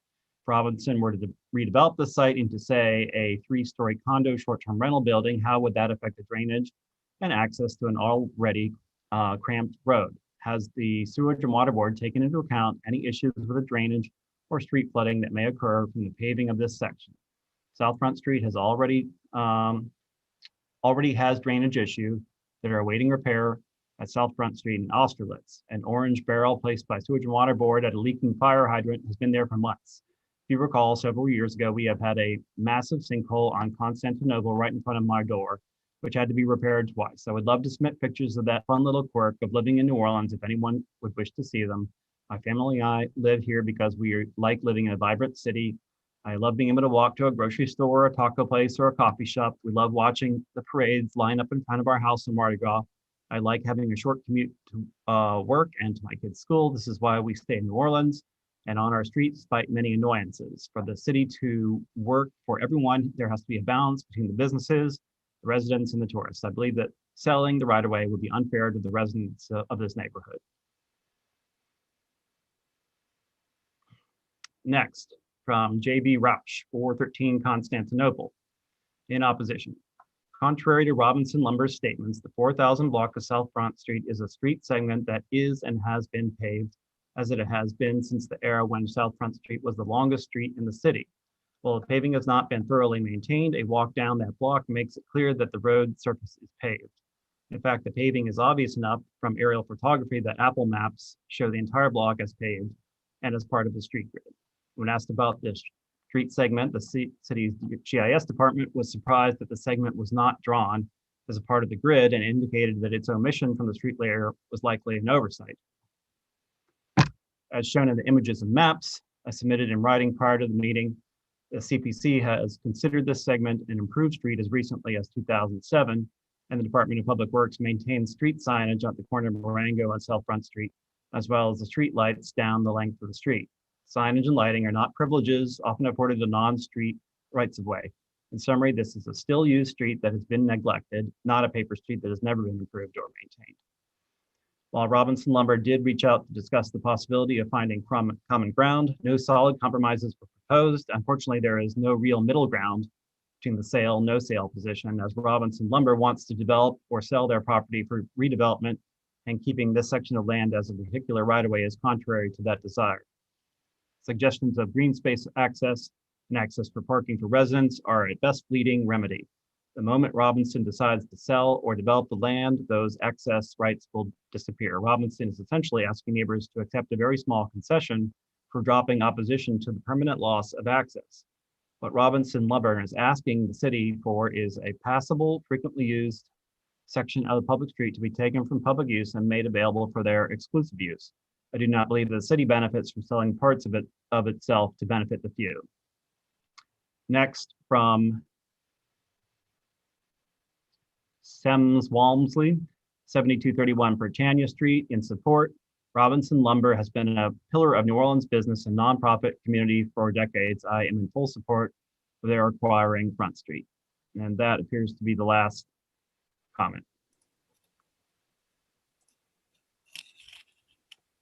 All right, thank you for reading those into the comments. At this time now, I'm going to turn it, Commissioner Steig, I believe you had a question or a statement or comment. Yeah, I did. Is the representative of the city still here? Jennifer, are you present? There she is. So, I'm here. So we've heard comments that it's dirt and grass, and we've heard comments that it's paved, and we've heard comments that people drive their cars over it as an alternate route when other streets are blocked. But I think you couldn't do that, but maybe you could if it was grass and dirt. So what's the story? I can comment on that as well.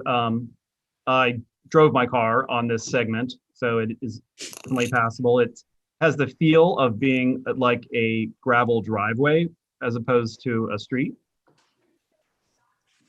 But it's not grassy and not necessarily all grass and dirt.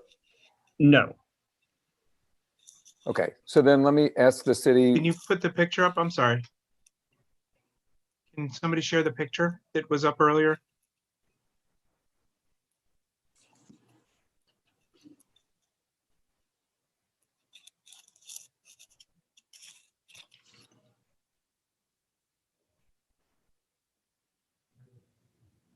Okay. And so, so let me again then ask the city, what is behind the city's determination that it's the street is no longer needed?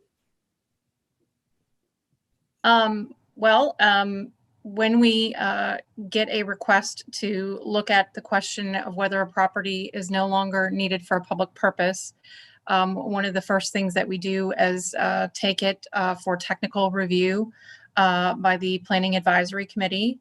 This includes representatives of the Department of Public Works, Streets, a representative from Sewage and Water Board, a representative from Energy, and as well as Safety and Permits, Planning Commission, and HDLC. So everybody who looked at this had noticed that we were planning on moving forward with a surplus, and there was no objection by any of those departments, and specifically DPW, who has jurisdiction over that portion of Front Street, has indicated that they have no objection.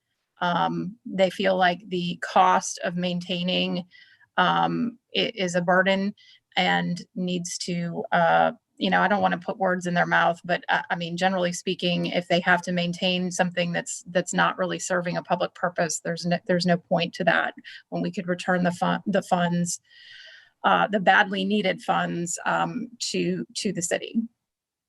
And so do you have any estimates of like the number of vehicles that use it? Or did you have any interactions with the neighbors to see whether that is being used as a street? I feel a little uncomfortable commenting on what Department of Public Works did or did not analyze in terms of the traffic flow. They did not request a traffic study for this. They determined that it was self-evident that this was not considered actually, formal right-of-way. One of the indicators, as I understand it, is that you don't see any drainage on here. We don't see any drainage in this picture, and I believe that Lewis Haywood from the Department of Public Works went out and determined that we had no drains to worry about in terms of the subsequent owner, because one of the things that we consider when we look at surplusing right away is, what is the impact going to be on drainage?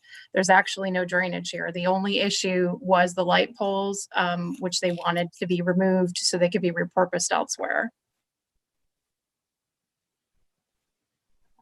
Okay, thank you. I have a question.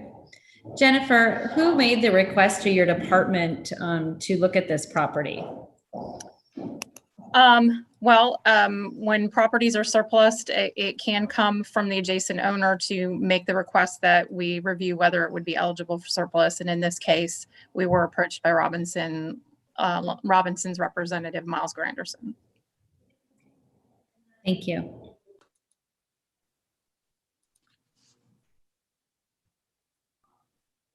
Are there any more questions in regards to this property disposition for staff or for Jennifer? This is Commissioner Flick. I guess I just wanted to make a comment that, from Google Map views, there's a drain on the opposite end of the street from what's shown in this image, as well as a sewer manhole. And it may be that there's some infrastructure below, but perhaps not stormwater. I'm not really sure what's shown here. I mean, I'm just looking at Google Maps. And, you know, I guess I just want to make this statement that aside from the light poles, it seems that nothing else is really being maintained. And I guess one of the things that I'm trying to think of is if this gets denied and it stays in the hands of the city, is the city going to do anything to enhance this corridor, either make it a real street or just leave it as it is? I'm just going to end my comment. Just wanted to throw that out there.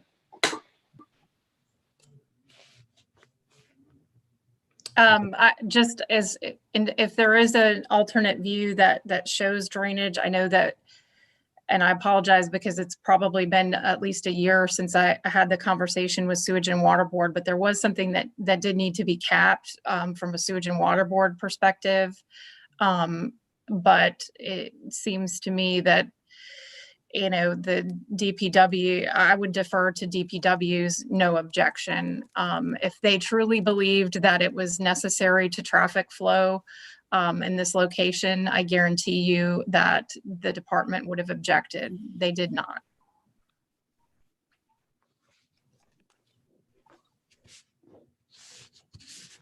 Any other comments or questions for staff or Jennifer, or a motion from a commissioner? Commissioner Lunn. So I'd like to propose a motion. I move that property disposition 3/20 be approved as recommended by staff, subject to full provisos.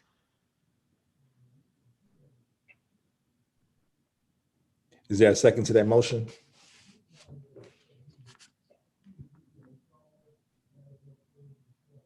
This is Commissioner Marshall. I'll second the motion.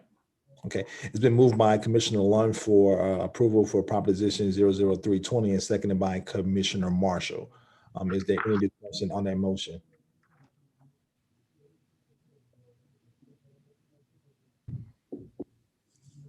Any discussion on the motion?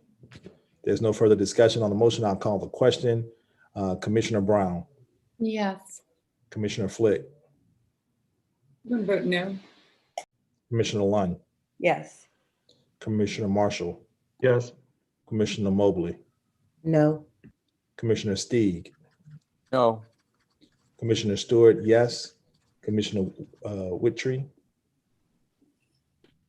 Weberg's first. Commissioner, Chairman, can you restate the motion? The motion made by Commissioner Lund is for approval of property disposition for this docket, and it was seconded by Commissioner Marshall. Yes.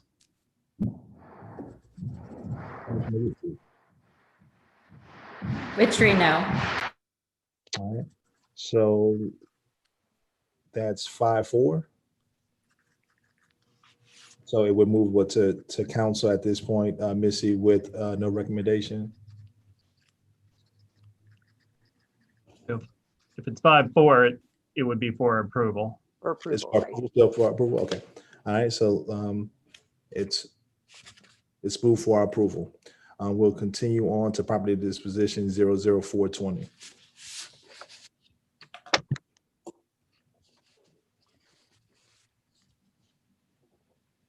And there are no comments for this docket.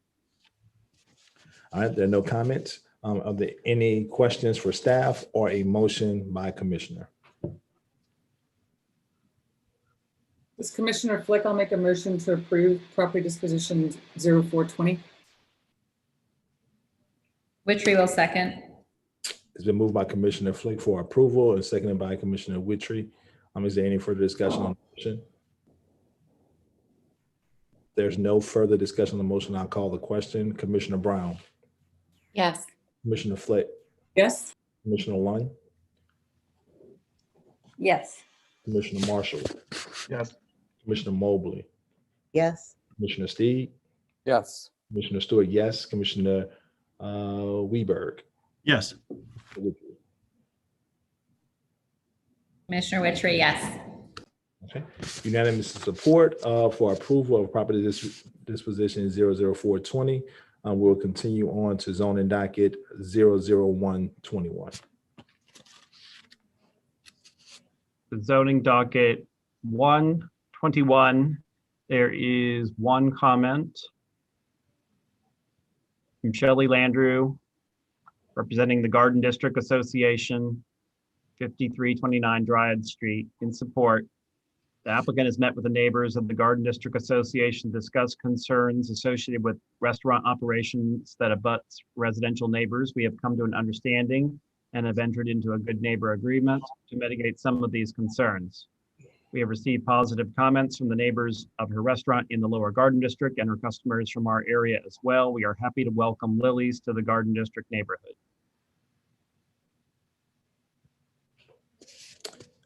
All right, commissioners, are there any comments or questions for staff on this zoning docket or a motion? I'll make a motion to approve zoning docket 001-21 with 3 provisos. Brown, second. It's been moved by Commissioner Witchery for approval of zoning docket 001-21, seconded by Commissioner Brown. Is there any further discussion on the motion? I just want to say thank you for the applicant for going in and having a good neighbor agreement with the neighborhood. Any additional comments or questions about the motion? If not, I'll call the question. Commissioner Brown, Yes. Commissioner Flick, Yes. Commissioner Lunn, Yes. Commissioner Marshall, Yes. Commissioner Mobley, Yes. Commissioner Steed, Yes. Commissioner Stewart, yes. Commissioner Weberg, Yes. Commissioner Witchery. Yes. Unanimous support for zoning docket 001-21, and it's approved. We'll continue on to zoning docket 002-21. We don't have any comments on that docket. All right, we have no public comment. Is there any discussion by any commissioner or a motion?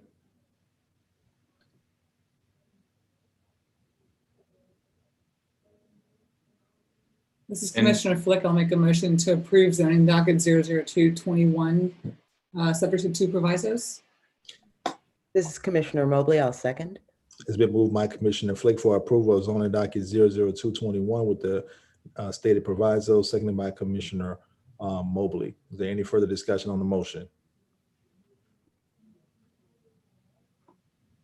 Any further discussion on the motion? I'll call the question. Commissioner Brown, Yes. Commissioner Flick, Yes. Commissioner Lunn, Yes. Commissioner Marshall, Yes. Commissioner Mobley, Yes. Commissioner Steeg, Yes. Commissioner Stewart, yes. Commissioner Weberg, Yes. Commissioner Witchery. Yes. And the support for the motion. The motion is approved. Zoning docket 003-21 was withdrawn. So zoning docket 004-21, Commissioner Witchery will recuse herself on this zoning docket. The first comment is from David Hecht, 3026 Annunciation Street, in support of the application. Staff for a thoughtful report that includes observations with which we wholeheartedly agree. It's clear that the City Planning Commission staff is seriously researching and diligently working to create new tools in support of affordable housing. The overlay for the Browns Dairy project was always intended to be a pilot project, both to better inform changes to the comprehensive zoning ordinance and to create affordable housing opportunities. If the City Planning Commission chooses to utilize a modified version of the Planned Development District as a tool to create affordable housing, we think this could be a successful tool in the future, but it should not preclude the use of the overlay district today. If the overlay is not approved, we lose the ability to include affordable units in the early phases of the Browns Dairy project. This is the reality of real estate economics. Our carrying costs are over $1,000 per day. We are actively proceeding with many facets of the development, including demolition, design, and work with multiple city agencies to create home buyer subsidies. If we were to go through the planned development district process, this could delay the project 6 to 8 months and cost the development upwards of $250,000. This costly delay would necessitate additional subsidy for the project. The planned development district would also hinder our ability to modify future phases of the project to incorporate lessons from phases 1 or 2 without going through an amendment to the planned development district. The overlay provides the flexibility to include overlay or to include affordable housing in the early phases and to maintain flexibility for the project to evolve. Citywide, the environment for affordable housing funds is highly competitive as there are already insufficient funds available for projects seeking public investment. As a prerequisite to qualify for funding, a project must be zoning compliant and able to be entitled. The overlay district is a necessary precursor for the Browns Dairy project to qualify to compete for affordable housing funds. Ultimately, this is a both and situation. We urge the adoption of both the overlay and the text amendment as the right path forward. This will permit the shovel-ready Browns Dairy project to deliver affordable home ownership units today and ensure that the revised planned development district catalyzes affordable home ownership tomorrow. Next comment is from Emerson Gibbs, 547 Barone Street, Suite 100. In support, the development at 1400 Barone, the former Browns Dairy site, is and has the potential to be a pilot project for affordable housing throughout the city of New Orleans. Proposed site plan will restore Thalia Street and bring back the neighborhood to its original plan. The project is heavily dependent on timing and financing. Financing is secured, but the longer the permitting process takes, the more interest the developer has to pay, therefore decreasing the ability to add affordable homeownership properties to the project. The zoning overlay will allow the developer to continue towards the successful revitalization of the site and an affordable homeownership project to be implemented on vacant blighted lots across the city. I strongly urge the council to approve the zoning overlay. Next, from Peter Ahmad, 234 Atherton Drive, in support. Urge the approval of requested zoning overlay to allow for mixed income residential development. This approach will allow construction to begin immediately without further delay or other more costly approaches. Will be a model for the development of affordable home ownership opportunities. Please vote to approve the overlay district as written and presented by City Council. Next, from Ben Allen, 3328 Bank Street, in support. I'd like to voice my wholehearted support for the zoning overlay. The proposed development will allow the creation of an appropriate mix of contextual houses that repair the historic neighborhood fabric that was removed in the construction of the large dairy facility.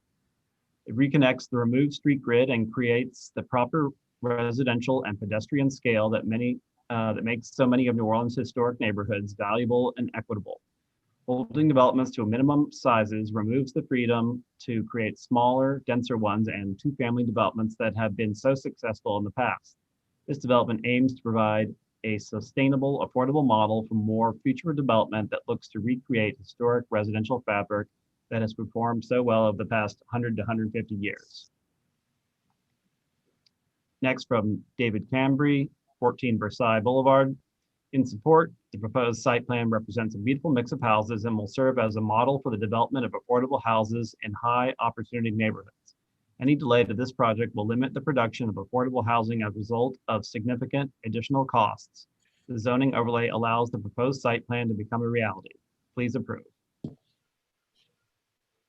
And the final comment is from Mike Sherman, 800 Barone Street, in support. Creating affordable housing, affordable home ownership requires two things. One, providing low income and affordable homeowners with targeted subsidies to purchase a home, and two, lowering the development cost of creating housing. The overlay is one of the few tools that at no cost to the city lowers the development cost.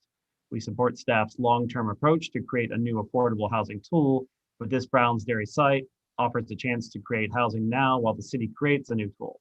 We ask for the City Planning Commission to support the overlays so this project can include affordable housing in phase 1. Separately, while we thank staff for an incredibly thoughtful report and support the city's approach to create a planned development district, we believe lessons we have learned from Fano and other local lenders should be more closely studied before this planned development district tool is created to ensure it is effective and widely used. All right, thank you. That concludes the public comments for this zoning docket. At this time now, are there any questions from any commissioner for staff as it relates to this zoning docket? Yes, Commissioner Lund for staff. So I have a few questions. One is with regard to the changes in the text for the affordable, to create the affordable housing plan development district. what would be the deed restrictions on if you could subdivide after you created the individual homes, individual lots, and then sell it? Would selling of the homes be restricted to people of a certain income level? Or is that not addressed? So that's a yes and no question or answer. So yes, we consider that in that if the homes were sold, the lots were subdivided. So what the plan development standards state as proposed is that they would be at 80% AMI at the initial sale. One of the things that the city is struggling with is just the capacity of how we would ensure long-term affordability for sale units, given that there might be subsidy tied to it. For instance, in the mandatory inclusionary zoning, we have subsidy in the form of a pilot that is only 10 years. So how do you ensure that that continues? Also recognizing that we want to create something that allows for a first-time homeowner to earn that equity and earn, start the generational wealth. And so we haven't built that capacity yet, but the plan development as proposed does require that it be 80% AMI at the initial sale. All right, and that requirement is for 20% of the units. That's correct. And so the concessions or the incentives would be things like decrease. I was looking at the HU districts. And so this, for a single family, for instance, the minimum lot size is 2250. That would be reduced to 1500, right? And for a double, 2200 would be reduced to 1000 minimum lot area. So it's really a significant reduction for the entire development, right? What I'm concerned about is are we getting enough for the trade-off of affordable housing for what's being afforded to someone who buys a 200,000 square foot, which, by the way, we don't have any of the, for me to vote on an overlay district for one parcel that we don't even have the information on seems wrong. I'm not prepared to address a development on its own. I'm sorry, my phone is, I'm not prepared to address a single development when I don't know the information about it, for one thing, but I would like to have a better picture of what the trade-off is and is it appropriate. And I don't want to discourage affordable housing, but I also feel like this developer has purchased a property knowing the zoning, knowing that there was not a tool in place. So the timeline should have been based on what the zoning was when they purchased it, not what they were hoping to get through, after they purchased it and started the development process. So I don't want to be pushed into this. And so I'd like to understand a little better though, how would it hurt to grant one overlay in terms of the future text amendment for affordable plan developments in general? How does it hurt? So if I'm under, I know I'm not being clear on the question, but I'm sensing here, I'm trying to understand why staff wouldn't just say, well, go ahead and let this one go through because there isn't time for this developer to go through the whole plan development process, but the end product would be the same. So let me, thank you, Kelly, and thank you for the question, Kathleen. I think from our perspective, and for those of you who've been associated with this commission for a while, we've tried to be very consistent on our views about overlay districts, particularly overlay districts that affect a single property. Now, this is a single property that is quite substantial and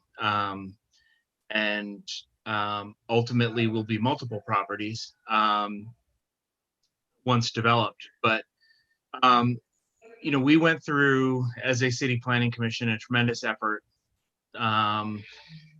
following Katrina, to revise the master plan, to revise the zoning ordinance. And one of the things that we were very particular about with the zoning ordinance was to get away from overlay districts that would basically supplant zoning. In other words, the effort was to get the zoning right so that we didn't need to do the development by overlay district. And in my understanding is that under the old zoning ordinance, doing overlay districts was very common because the underlying zoning was not right. The fear that we have with overlay districts, not that they are problematic per se, but that it does become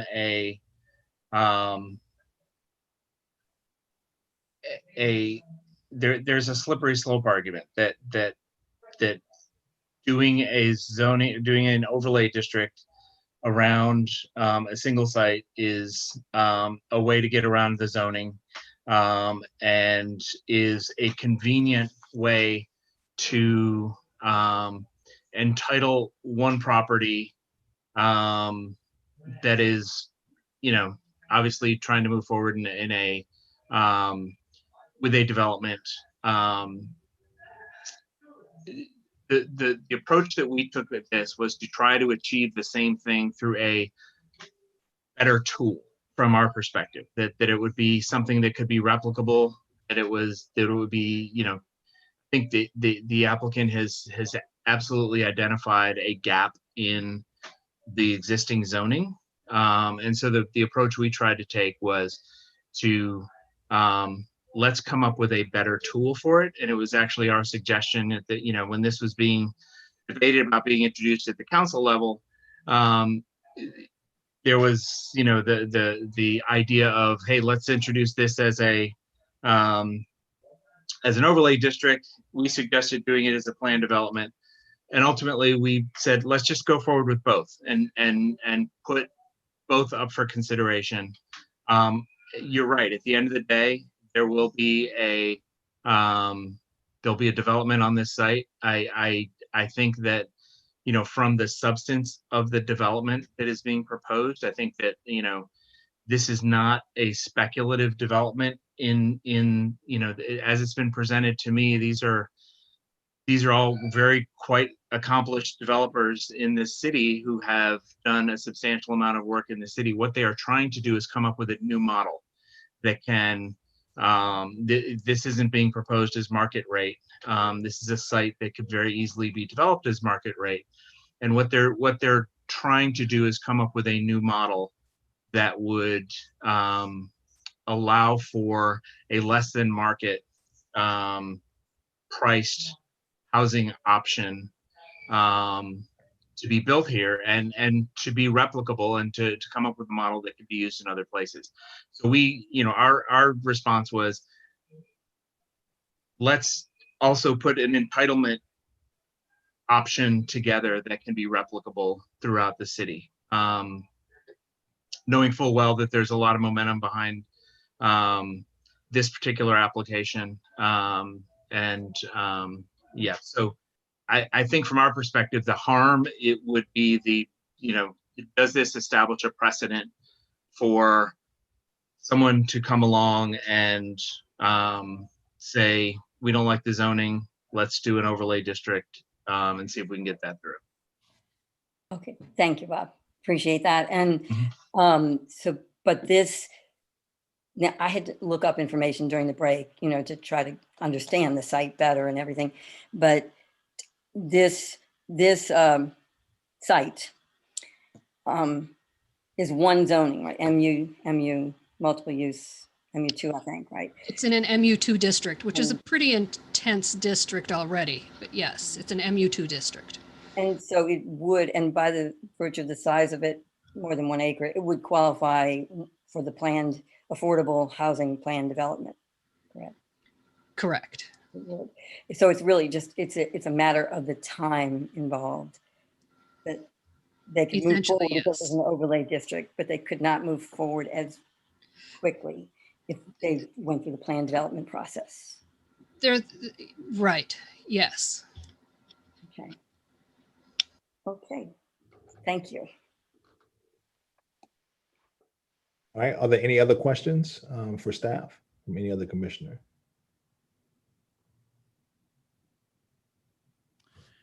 Well, I think just to close that thought out with the executive director, I think, you know, one of my fellow commissioners is fond of saying this. These are the moments that we have to act on discretion. I think, you know, the idea that this would be used as a precedent is up to this commission. I mean, so I do want to speak to the other side of that. We could say yes to this and never say yes to anything else in terms of the overlay district. I am too very hesitant to say yes to overlay districts. That said, the applicant has been clear that they're going forward with this project no matter what, and that the plan development district is because it's not in place, is the gap that will cause this not to have. And granted, the affordability on this is a pretty high ceiling or a pretty high basement, you know, at the price point. But that is what will be eliminated from the project. So I think while I have great respect for my fellow Commissioner Lund, and I agree in concept, I think in this instance, we do have to exercise some discretion on this overlay. And we do have to balance that the houses are going to go onto this site no matter what. And that is the tool that we have at our disposal to ensure whether or not there will be that affordability component. And as an act of theory, I am in agreement, but as an act of practical application on this one, that's the gap. So that's what we would have to do to get that affordability piece into this one, from my understanding of the presentation.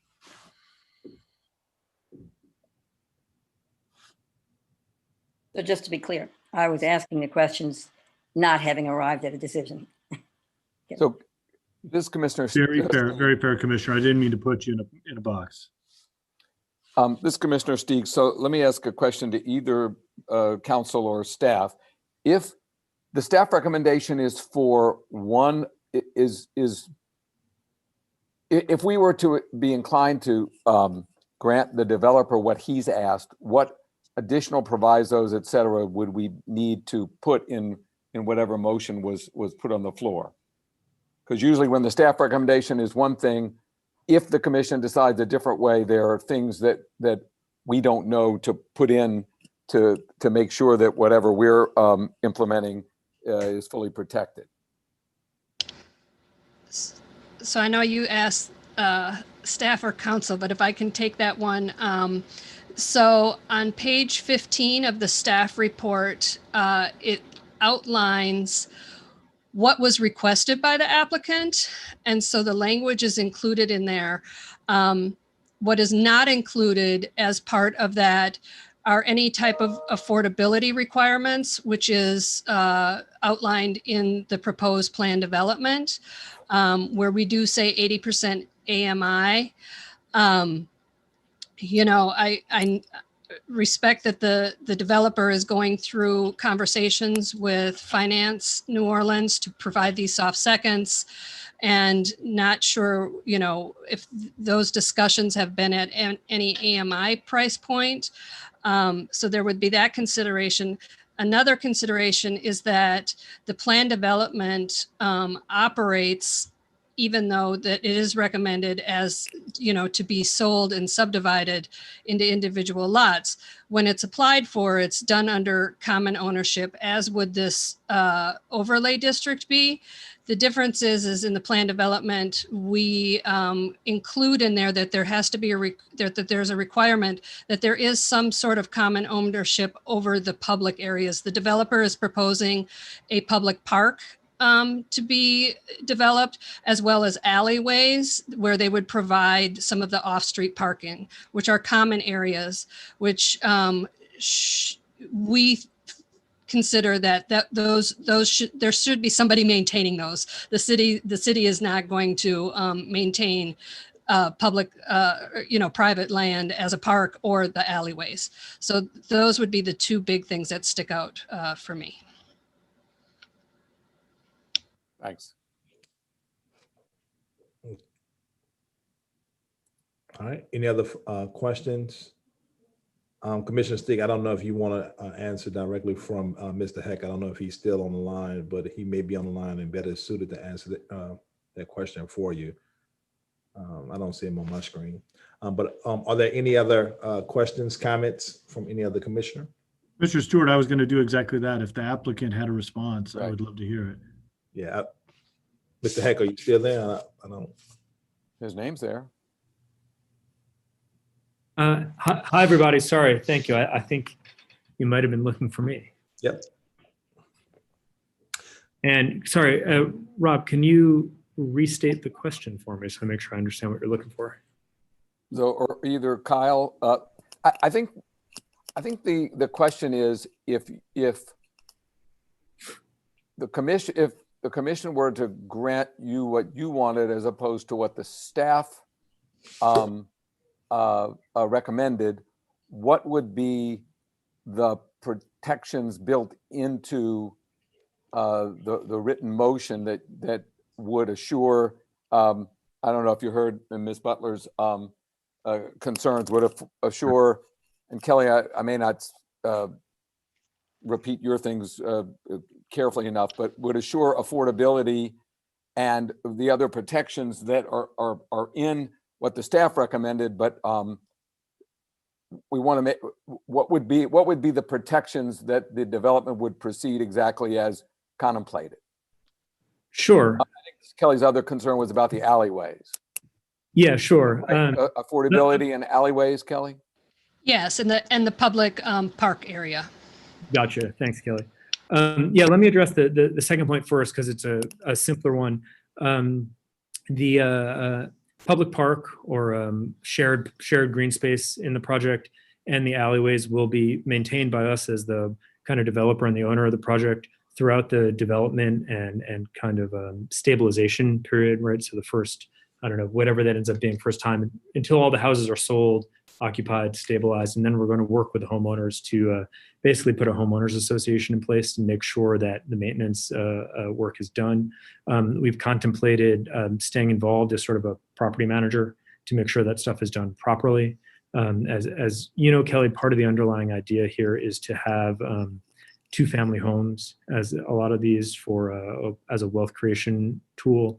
That's also a place where we felt for first-time home buyers, we could provide some property management and leasing support to make sure that is done properly for first-time home buyers, that if they're also first-time landlords, there's an opportunity for us to make sure the project is stabilized and the apartments or the rental portions of the homes, I should say, are taken care of. So we're actively working on that structure and intend to stay an active participant of the project to make sure anything that's shared or accessible to the public as well taken care of. It's critical for the long-term value creation here and the wealth creation for the homeowners that's at the core of this project. Then to answer the question about affordability, the zoning is one component of the affordability, right? The other components are the financial structures, which have to do with the mortgages to the affordable homeowners, soft seconds, working with FANO potentially on property taxes for the affordable homeowners, and other city investments that potentially help us rebuild Thalia Street and other public infrastructure. All of those monies have various requirements about affordability. So that's really the primary way that the affordability is guaranteed, is that in order for us to get the subsidy or the soft second mortgage that we need, those all come with income restrictions. So that's really the way that that's going to be managed, and that we need all of those pieces to fit together into this puzzle. And that's part of the complexity of doing affordable home ownership work in particular. As a practical matter, we're looking at basically like 80 to 120% AMI as the income restriction tranche for the homeowners. What we found, and I think this is important feedback for the plan development portion of this conversation is that an 80% cap is frankly too low for a lot of lenders for a first-time home buyer. And as we've worked with the lending community to make sure that our home buyers can get mortgages, we found that we really need to target, I don't know if you want to call it the missing middle, but kind of workforce, first-time home buyer and workforce housing, which is that 80 to roughly 120% AMI tranche. So that is those will be the income restrictions that'll be imposed by the buyer subsidies and the financial support that's going to come into the project. All right, Mr. Heck, I have a question for you. So if you do necessarily get your request for the actual overlay, how many affordable units will be a part of this, like the actual number? Yeah, we're targeting 30% of the total. So 30%. we have 53 lots in our site plan. And so that works out to about 15 or 16 houses. Okay.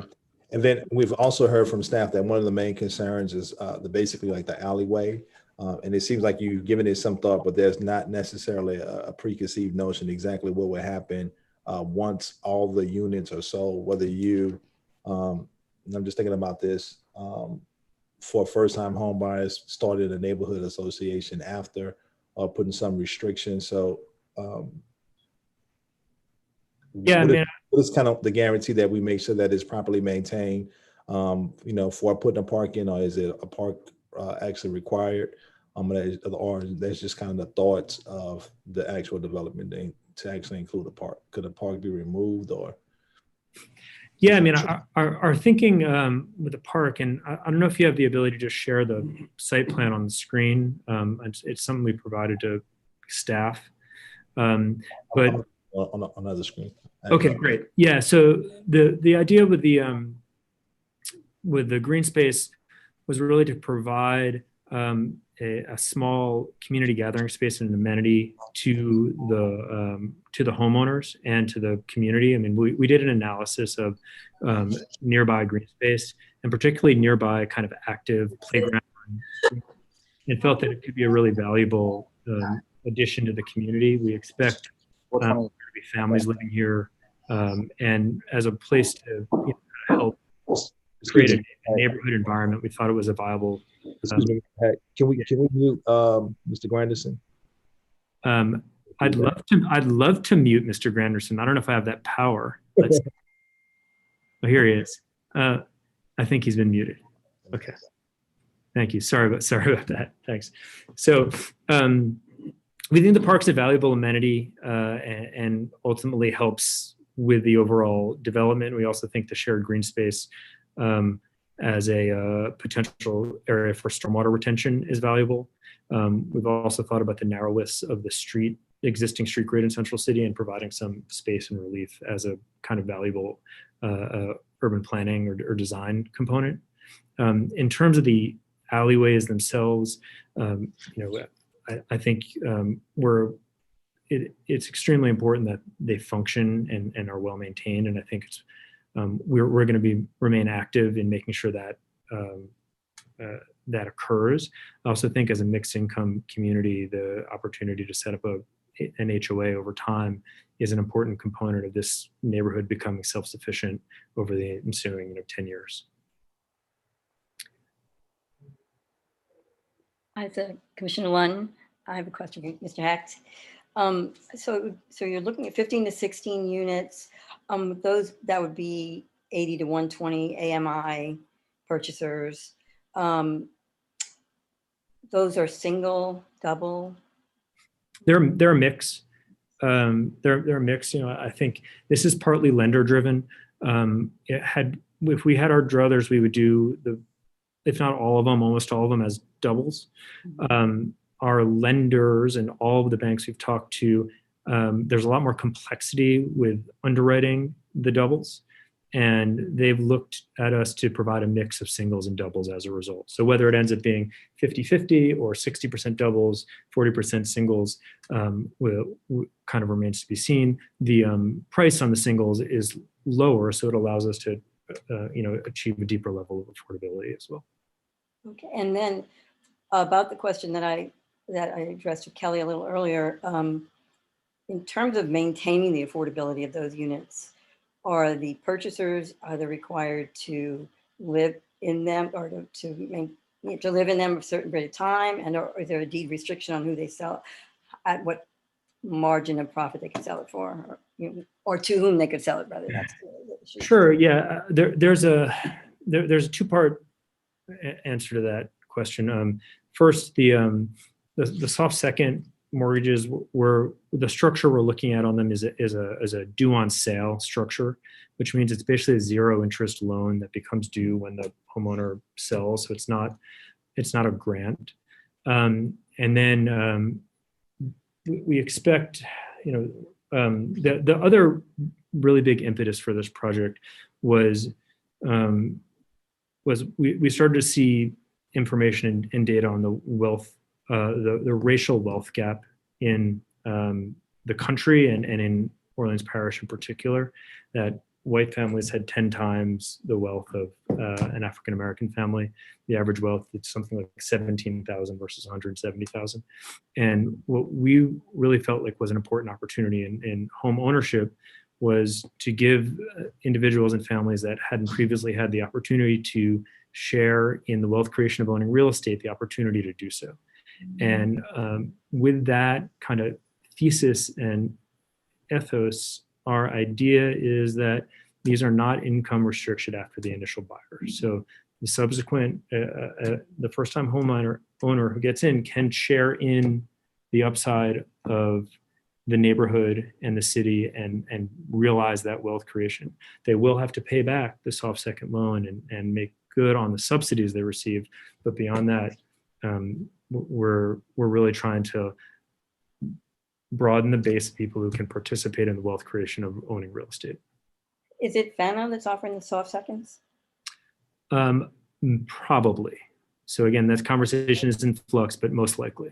All right, so even without this overlay zone, your incentive for having affordable housing here is the financing available, most likely, that I can see. Because when we used soft seconds before in the city of New Orleans, it certainly didn't rely on any restrictions on who purchased it. It was who qualified for the soft second loans, and they were market rate prices for the homes. So I guess what I'm saying is that's a whole different tool that would motivate. I mean, you can. Do you need this overlay zone in order to accomplish this? We do, and the reason we need the overlay zone just has to do with our land basis and our land costs. So the overlay zone, right, allows us to build houses at this size and get the number of properties to create a neighborhood that has the density of our historic neighborhoods.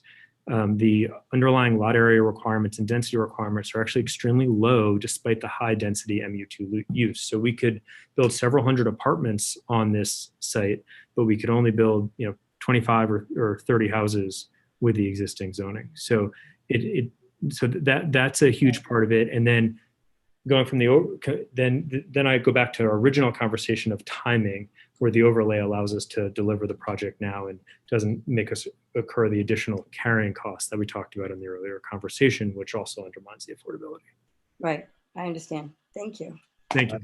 Ms. Deck, I have one more question for you. Like, if the request that you're making, if it is granted, what happens if you're not able through the city parameters to secure the soft second money available to provide the affordable housing? We are working with a private foundation to provide soft seconds as well. So we have a fallback strategy there, and we're really committed to following through on this. I mean, we need the city to do its part and do its work, but we are in real estate, it's always wise to have options, and we do have another option for the soft seconds. All right. Any additional questions from any commissioner or emotion?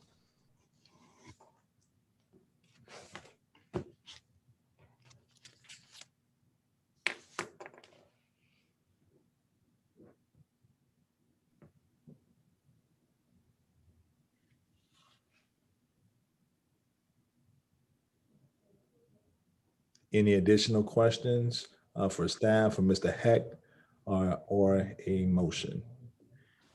I'll take the hint, Mr. Commissioner. So for the purposes of discussion, I think we have to go one way or another on this. And I am very willing to make the motion. I think the ability to include the affordability component is important.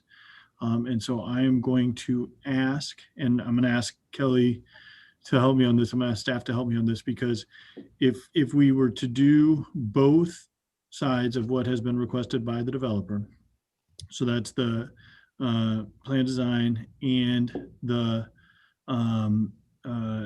help me, the overlay, is there anything else that needs to be included on this, that because this was a modified approval, is everything present in the report that we need to do? If my motion is to approve both, is there any modification I need from staff on that?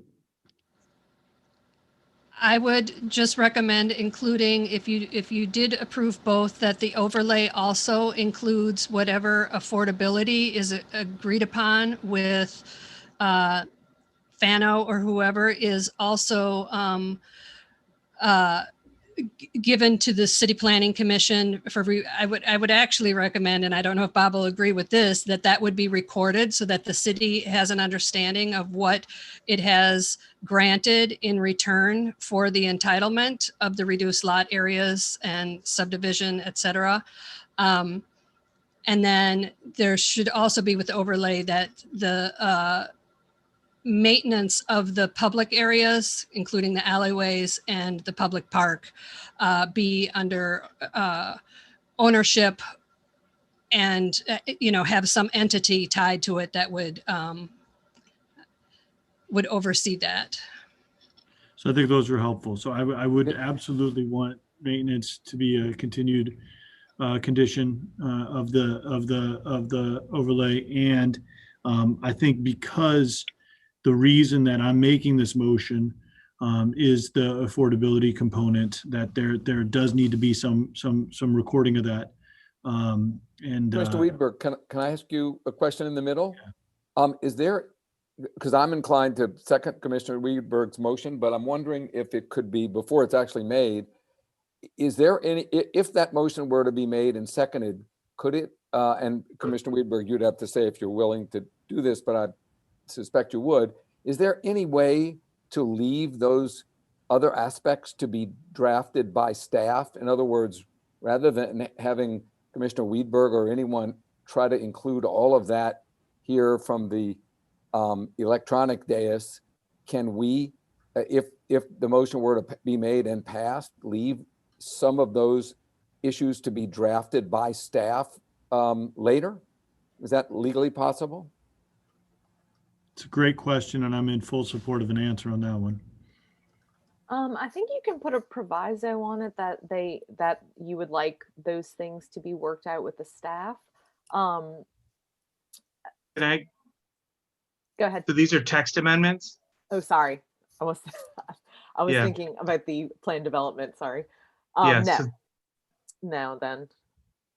Mr. Chair, maybe could I suggest perhaps they use the text from the plan development text in the overlay district as well for both the affordability requirement and the common ownership? Does that work? That is if you want to secure the 80% AMI. What we're hearing from the developer is that may not be what is final. Of course, the staff would support that, but using that language would specify that AMI level. Commissioners, I think Mr. Heck has a comment. Mr. Heck? Yeah, no, thank you, Kelly. I just wanted to reiterate that what we have found through our research over the last 6 to 10 months is that the 80% AMI cap is going to be a major hurdle for our project, and that doesn't work. What we are proposing is a higher percentage of affordability within the project. And then I'd also, just point out that what our text overlay otherwise accomplishes is really just a modest lot size reduction and small change in how we think about parking on the site so we can accommodate cars while maintaining a strong street wall and urban street presence that's consistent with historic neighborhoods. So the that's really the main actual content of the overlay.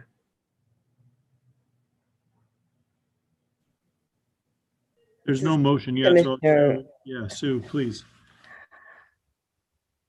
I appreciate what you're attempting to do, Commissioner Weidberg, in tying the income restrictions. But I think that there's a larger issue at play, which is that at 80% AMI as a bottom, we're not talking about affordability. And this is a recurring problem, and it's not David Peck's fault. Oop, that's mine, sorry. But the nature of the funding that is available and the structures for affordable housing construction are broken. You know, when we are talking about the HUD 80% at 53.9 for a family of 4, but Orleans Parish median is 39,000 and Central Cities is 13,000. Building at 80% is still going to displace people. We are still talking about downstream effects that are rent intensification for Central City. We can't call that affordable housing, but it's not just this development. Habitat is building between 80% and 120 AMI. Nora is building at 80% and 120 AMI. That is what is left on the funding model that we have. And he's right, every lender is going to look at the bottom of that and say that person can't afford the mortgage and property taxes. So it'll end up being the top. And when I was at Habitat 15 years ago, we were doing 50 to 80 AMI and we were ending up at 80 then because nobody could afford it below that.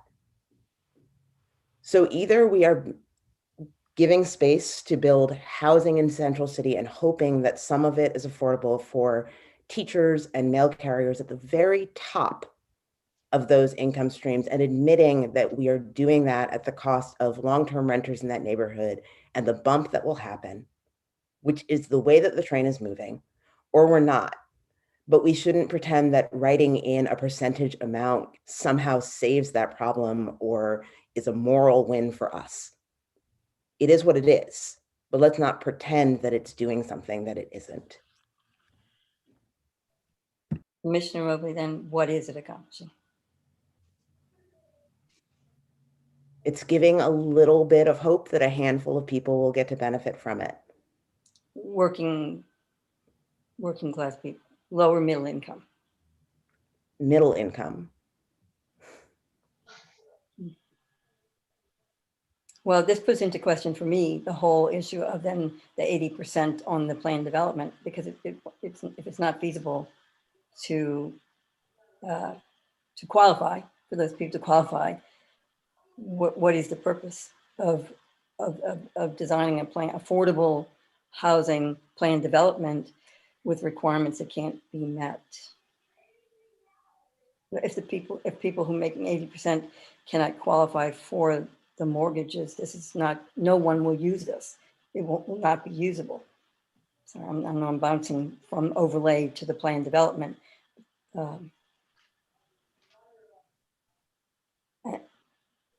Am I missing something? But does this now bring into question whether the plan development criteria of only of 20% of the units being sold to people who make no more than 80% of the AMI being something that's really not possible? I think it's possible that you get a handful of people in that range. I think it does a little bit. I think it has downstream effects that are unpredictable, but predictable. It's not about this development or this overlay. The funding structure is broken for affordable housing in this country. And that's not something that we're going to solve in this overlay. It's not something we're going to solve in a plan for Central City. It's not something we're going to solve as New Orleans. It's a much larger systemic issue. But I would rather be honest about the constraints of it than not. So I, as always, deeply appreciate the comments of my fellow commissioner.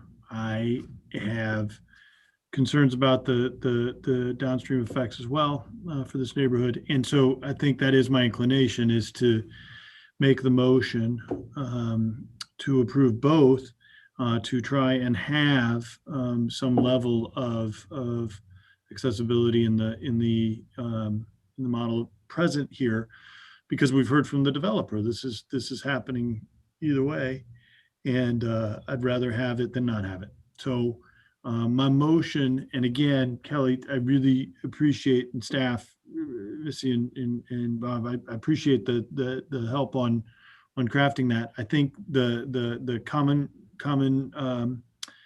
property maintenance longitudinally is important. And I think the affordability component being expressed, the carryover of the text amendment.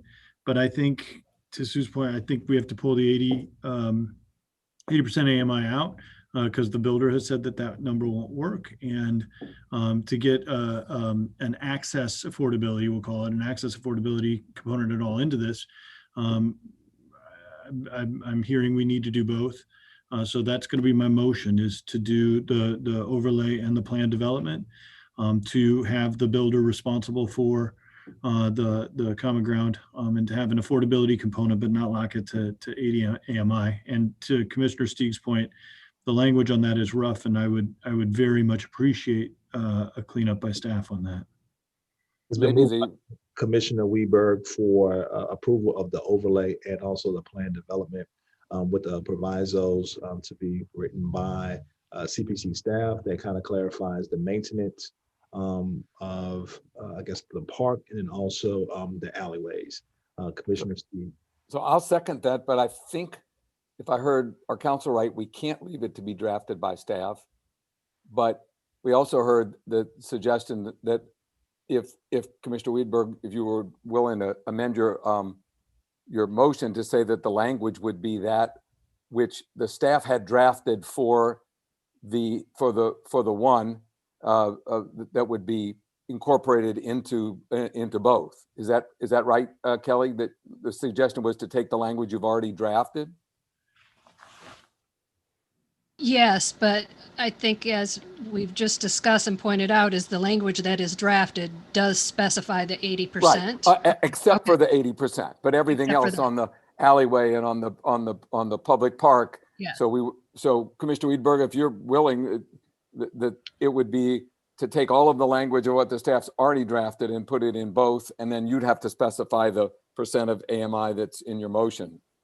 Is it? And I don't have a percent to put in there. I think we just take the percent AMI out. Well, that would leave the developer able to not to, I mean, wouldn't it be better to, if it has to be changed, to at least specify 80 to 120, since we've heard that seems to be the what all these agencies are doing, rather than leave it as zero at nothing? While I agree with that, I want to make sure what we put here lives and doesn't cause this to fall apart. So is the applicant still there? Is Mr. Heck still there? Yes, thank you. 8120 work?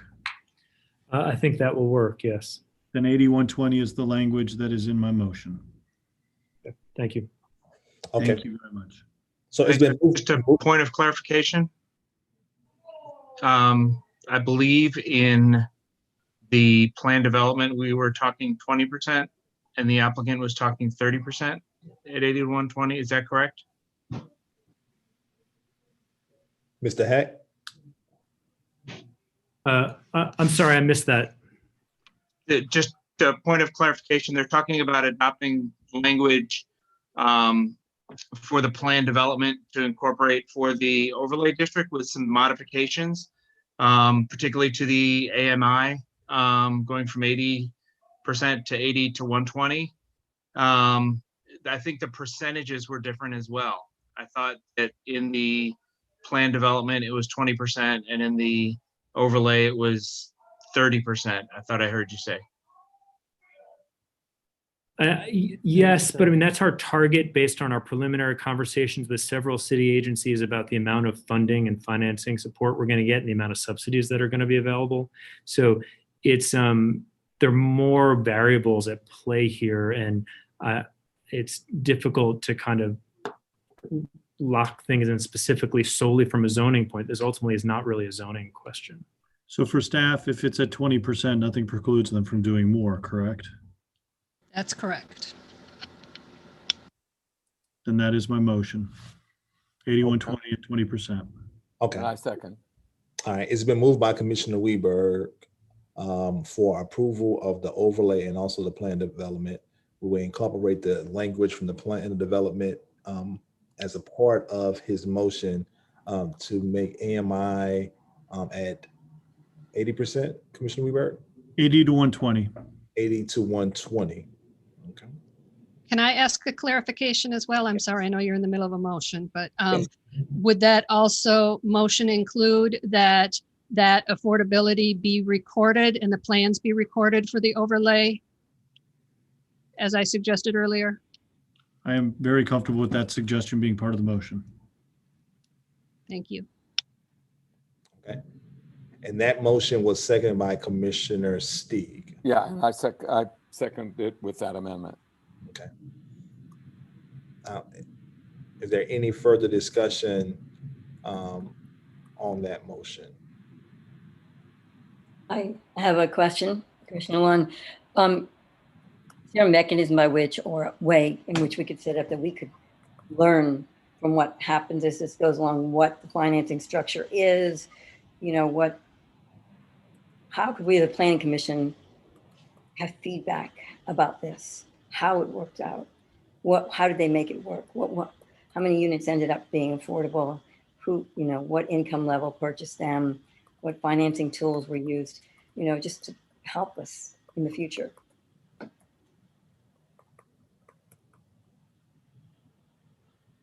So Commissioner Lund, is that a question? No, we just talked about how strained our resources are, but is that a question for staff, or you're asking? Okay, question for staff. I mean, how might we, as a planning commission, learn from things that we approve that were really in this area of new innovative projects, but we can learn from them, you know, and it's something that the developer said in the very beginning, this is meant to be a pilot.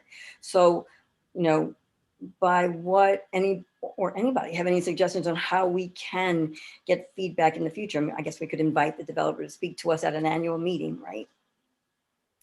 I'm bringing this up because I just don't want the things that you know, sometimes I do things and go on and I don't learn from them. There's a lot we could learn from something like this. And so I just would like to put out there that I'd like us to make an effort as a planning commission, and I will focus on that, of having feedback from some of these type of developments that are meant to have social benefits, how it worked out. Right. So Commissioner Lund, just to add to your point on that, I'll ask that Mr. Hack, since you're representing this development, as you go through kind of the procedure, if you would work with the executive director and report back to the commission the successes that you had at, you know, in your development, whether this motion passes currently as it is or it doesn't, just to kind of report back to see how can CPC, along working with developers like yourself, help benefit the city by providing affordable housing. I think that's where Commissioner Lund is going, to make sure that we can get some kind of feedback. And I do appreciate your comments, Commissioner Lund. One other point that I would like to add, Mr. Hack, while we have you on here, I'm looking at Chris Ross. Chris Ross works in real estate in New Orleans, but I know also he has a history of working with nonprofits that have developed affordable housing, such as Jericho Road, particularly in the Central City area. So I think it goes to say, going into that area, it may be beneficial for you as a developer to reach out to them, because I know that they do have pools of applicants who actually fit into that price range, who are looking to purchase. And no matter if they have credit situations or already have finances and qualified buyers already developed. So I would say reach out to Nicole Barnes at Jericho Road.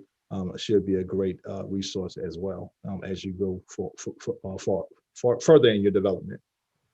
Thank you very much for that. I appreciate that. Are there any other questions in reference to the motion that is on the floor at this time by Commissioner Weberg? Any other discussion on the particular motion that's on the floor now?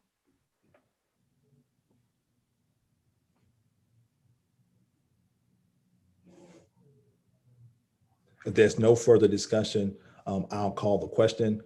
Commissioner Brown, Yes. Commissioner Flick, Yes. Commissioner Lunn, Yes. Commissioner Marshall, Yes. Commissioner Mobley.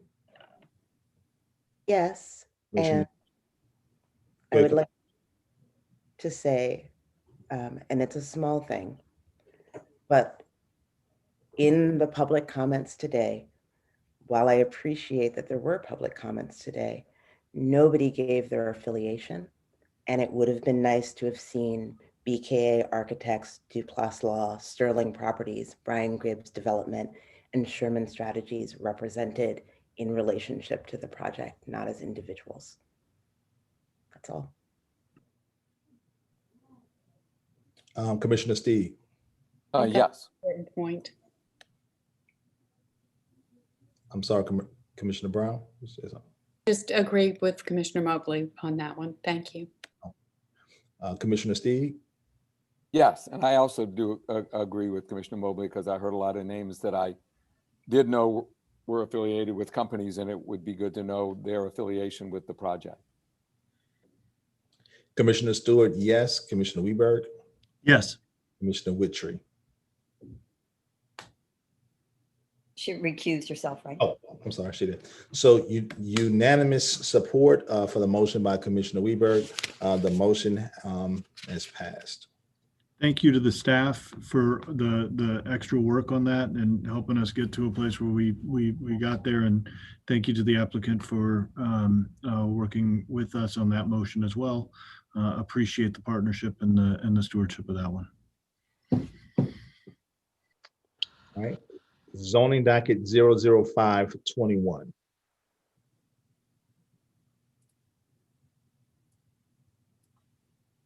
I believe there's no public comment and the staff recommendation is approval subject to 7 provisos.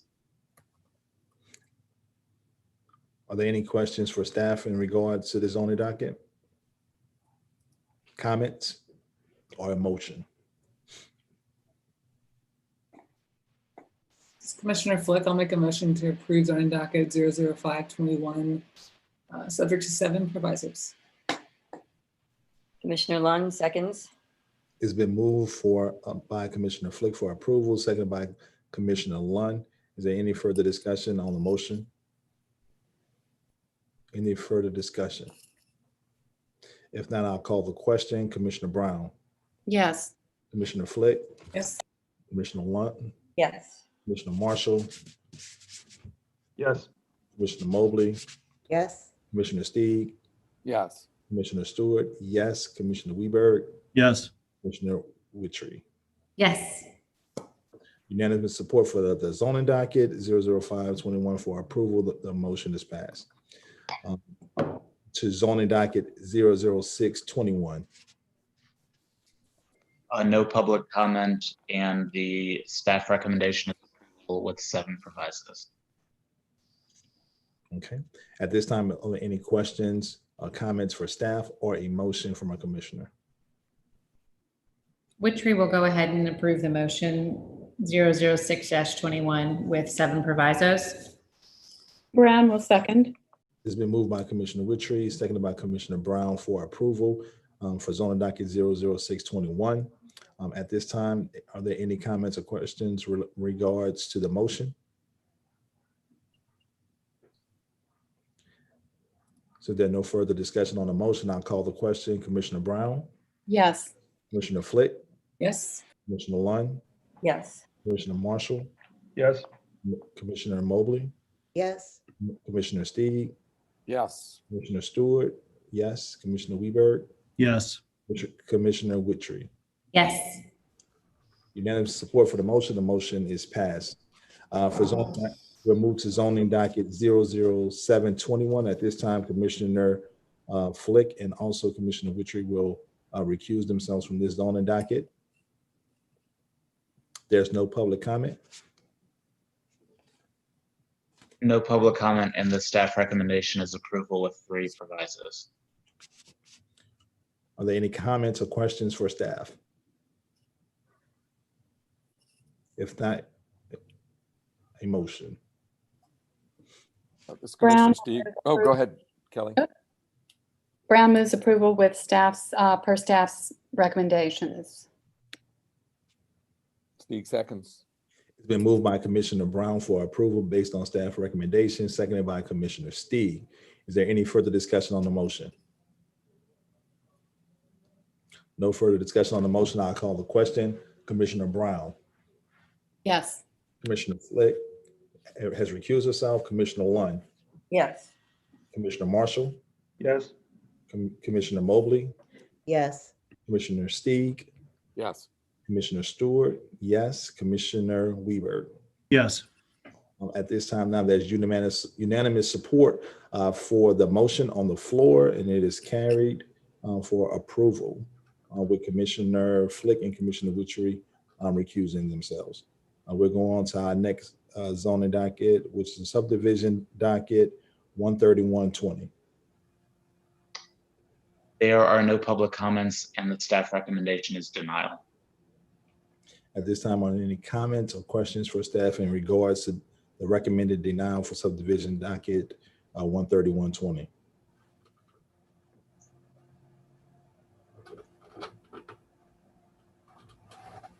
If there is no discussion, is there a motion by Commissioner?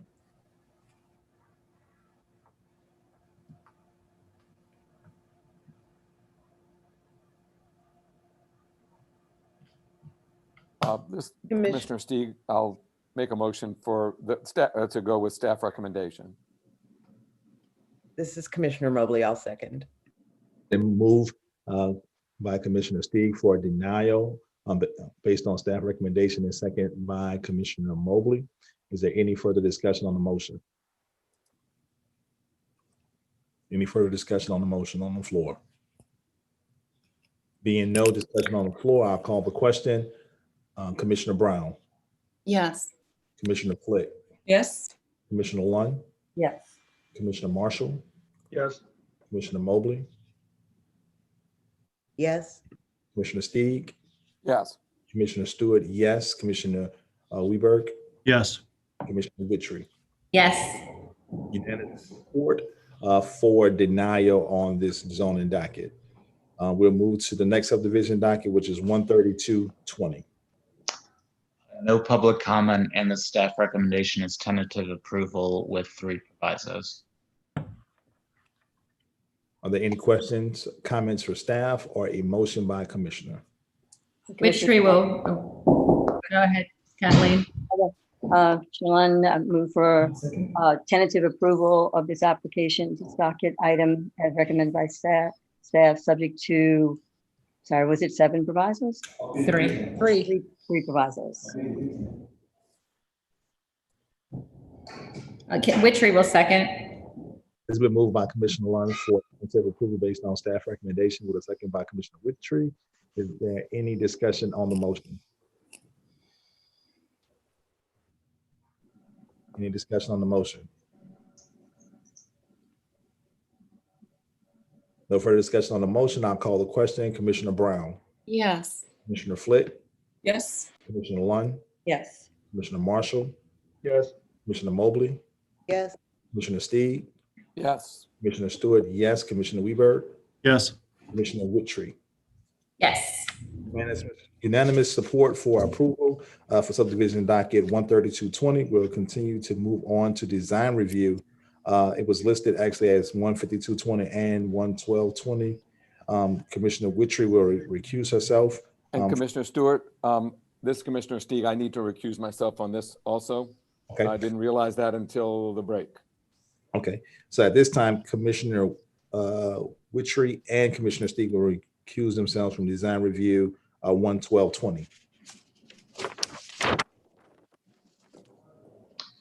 And no public comment, and the staff recommendation is approval with one proviso. Any comments or questions for staff? Motion to approve staff recommendation, Commissioner Weidberg.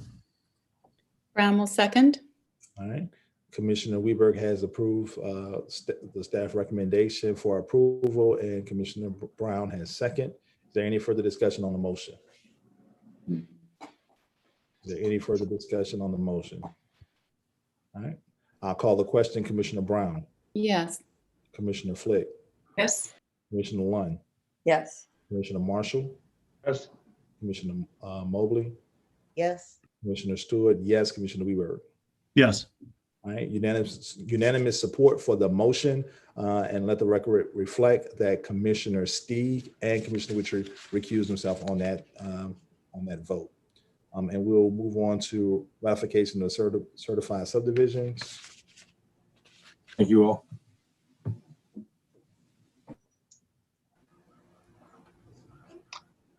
It's there is a list of subdivisions to be ratified that were approved by the staff over the past several months. Okay. Since that was already approved, do we need to take an actual vote for that by staff, or? Well, there was, we didn't approve that before, did we? Yeah, I don't believe it was approved No. at the outset. Just the minutes were. Just the minutes were. So yeah, go ahead and take a vote on All right. it. So is there a motion for approval of the ratification of subdivisions? I'll move to ratify. Kelly Brown. 6 seconds. All right, it's been moved by Commissioner Brown and seconded by Commissioner Flick for ratification of the certified subdivisions. Is there any further discussion on that motion? All right, being none, I'll call the question. Commissioner Brown, Yes. Commissioner Flick, Yes. Commissioner Lunn, Sorry. Yes. Commissioner Marshall, Yes. Commissioner Mobley, Yes. Commissioner Steig, Yes. Commissioner Stewart, yes, Commissioner Weberg, Yes. Commissioner Witry. Yes. Unanimous support for the ratification of the subdivisions. And we'll move on to our last item on the agenda, which is consideration of a change to the administrator of the subdivision regulation pursuant to section 1.10.2 of the subdivision regulation. And what this is basically a request by us as a staff that you, as a commission, grant us the ability to approve double frontage lot subdivisions and reversal lot frontage subdivisions that meet the subdivision regulations, that you approve them, allow us to approve them administratively rather than bringing them to you as a commission. For example, subdivision 13220, we brought to you with an approval recommendation because the proposal met the standards in the subdivision regulations. What this would allow us to do is just approve it at staff level and not bring it to commission. And we're making this request due to the constraints we have given our current staffing levels. Be very willing to make that motion. Second. All right, it's been moved by Commissioner Weberg of approval of the administration change, seconded by Commissioner Steig. Are there any comments, questions on the motion? If not, I'll call a question. Commissioner Brown, Yes. Commissioner Flick, Yes. Commissioner Lunn, Yes. Commissioner Marshall, Yes. Commissioner Mobley, Yes. Commissioner Steig, Yes. Commissioner Stewart, yes, Commissioner Weberg, Yes. Commissioner Witry. Yes. Unanimous support for the administration change. Thank you so much. I'd just like to conclude. I always want to compliment and thank our staff on working so diligently during COVID in a virtual environment to make sure that staff reports are getting done. And also a special thank you to our executive director, Mr. Rivers, for a job well done on everything that's taking place. So thank you so much. Yeah, For what you guys do to make sure that we're still up and running. Mr. Chair, before you go, I'd like to see if I could clarify the vote on the property disposition 320, the South Front Street. There was 3 of us taking the record, and I'm not 100% sure. If I could go ahead and read what I have. Yes. And anyone who is recorded wrong, please let me know. So the motion was for approval, made by Commissioner Lund, seconded by Commissioner Marshall, and the commissioners that I have voting in favor are Stewart, Lund, Brown, Marshall, and Weedberg. And against, Mobley, Flick, Wittry, and Stieg. Yes. Yes. All right, thank you. All right. So at this time, now the chair will entertain a motion for adjournment at 5:11.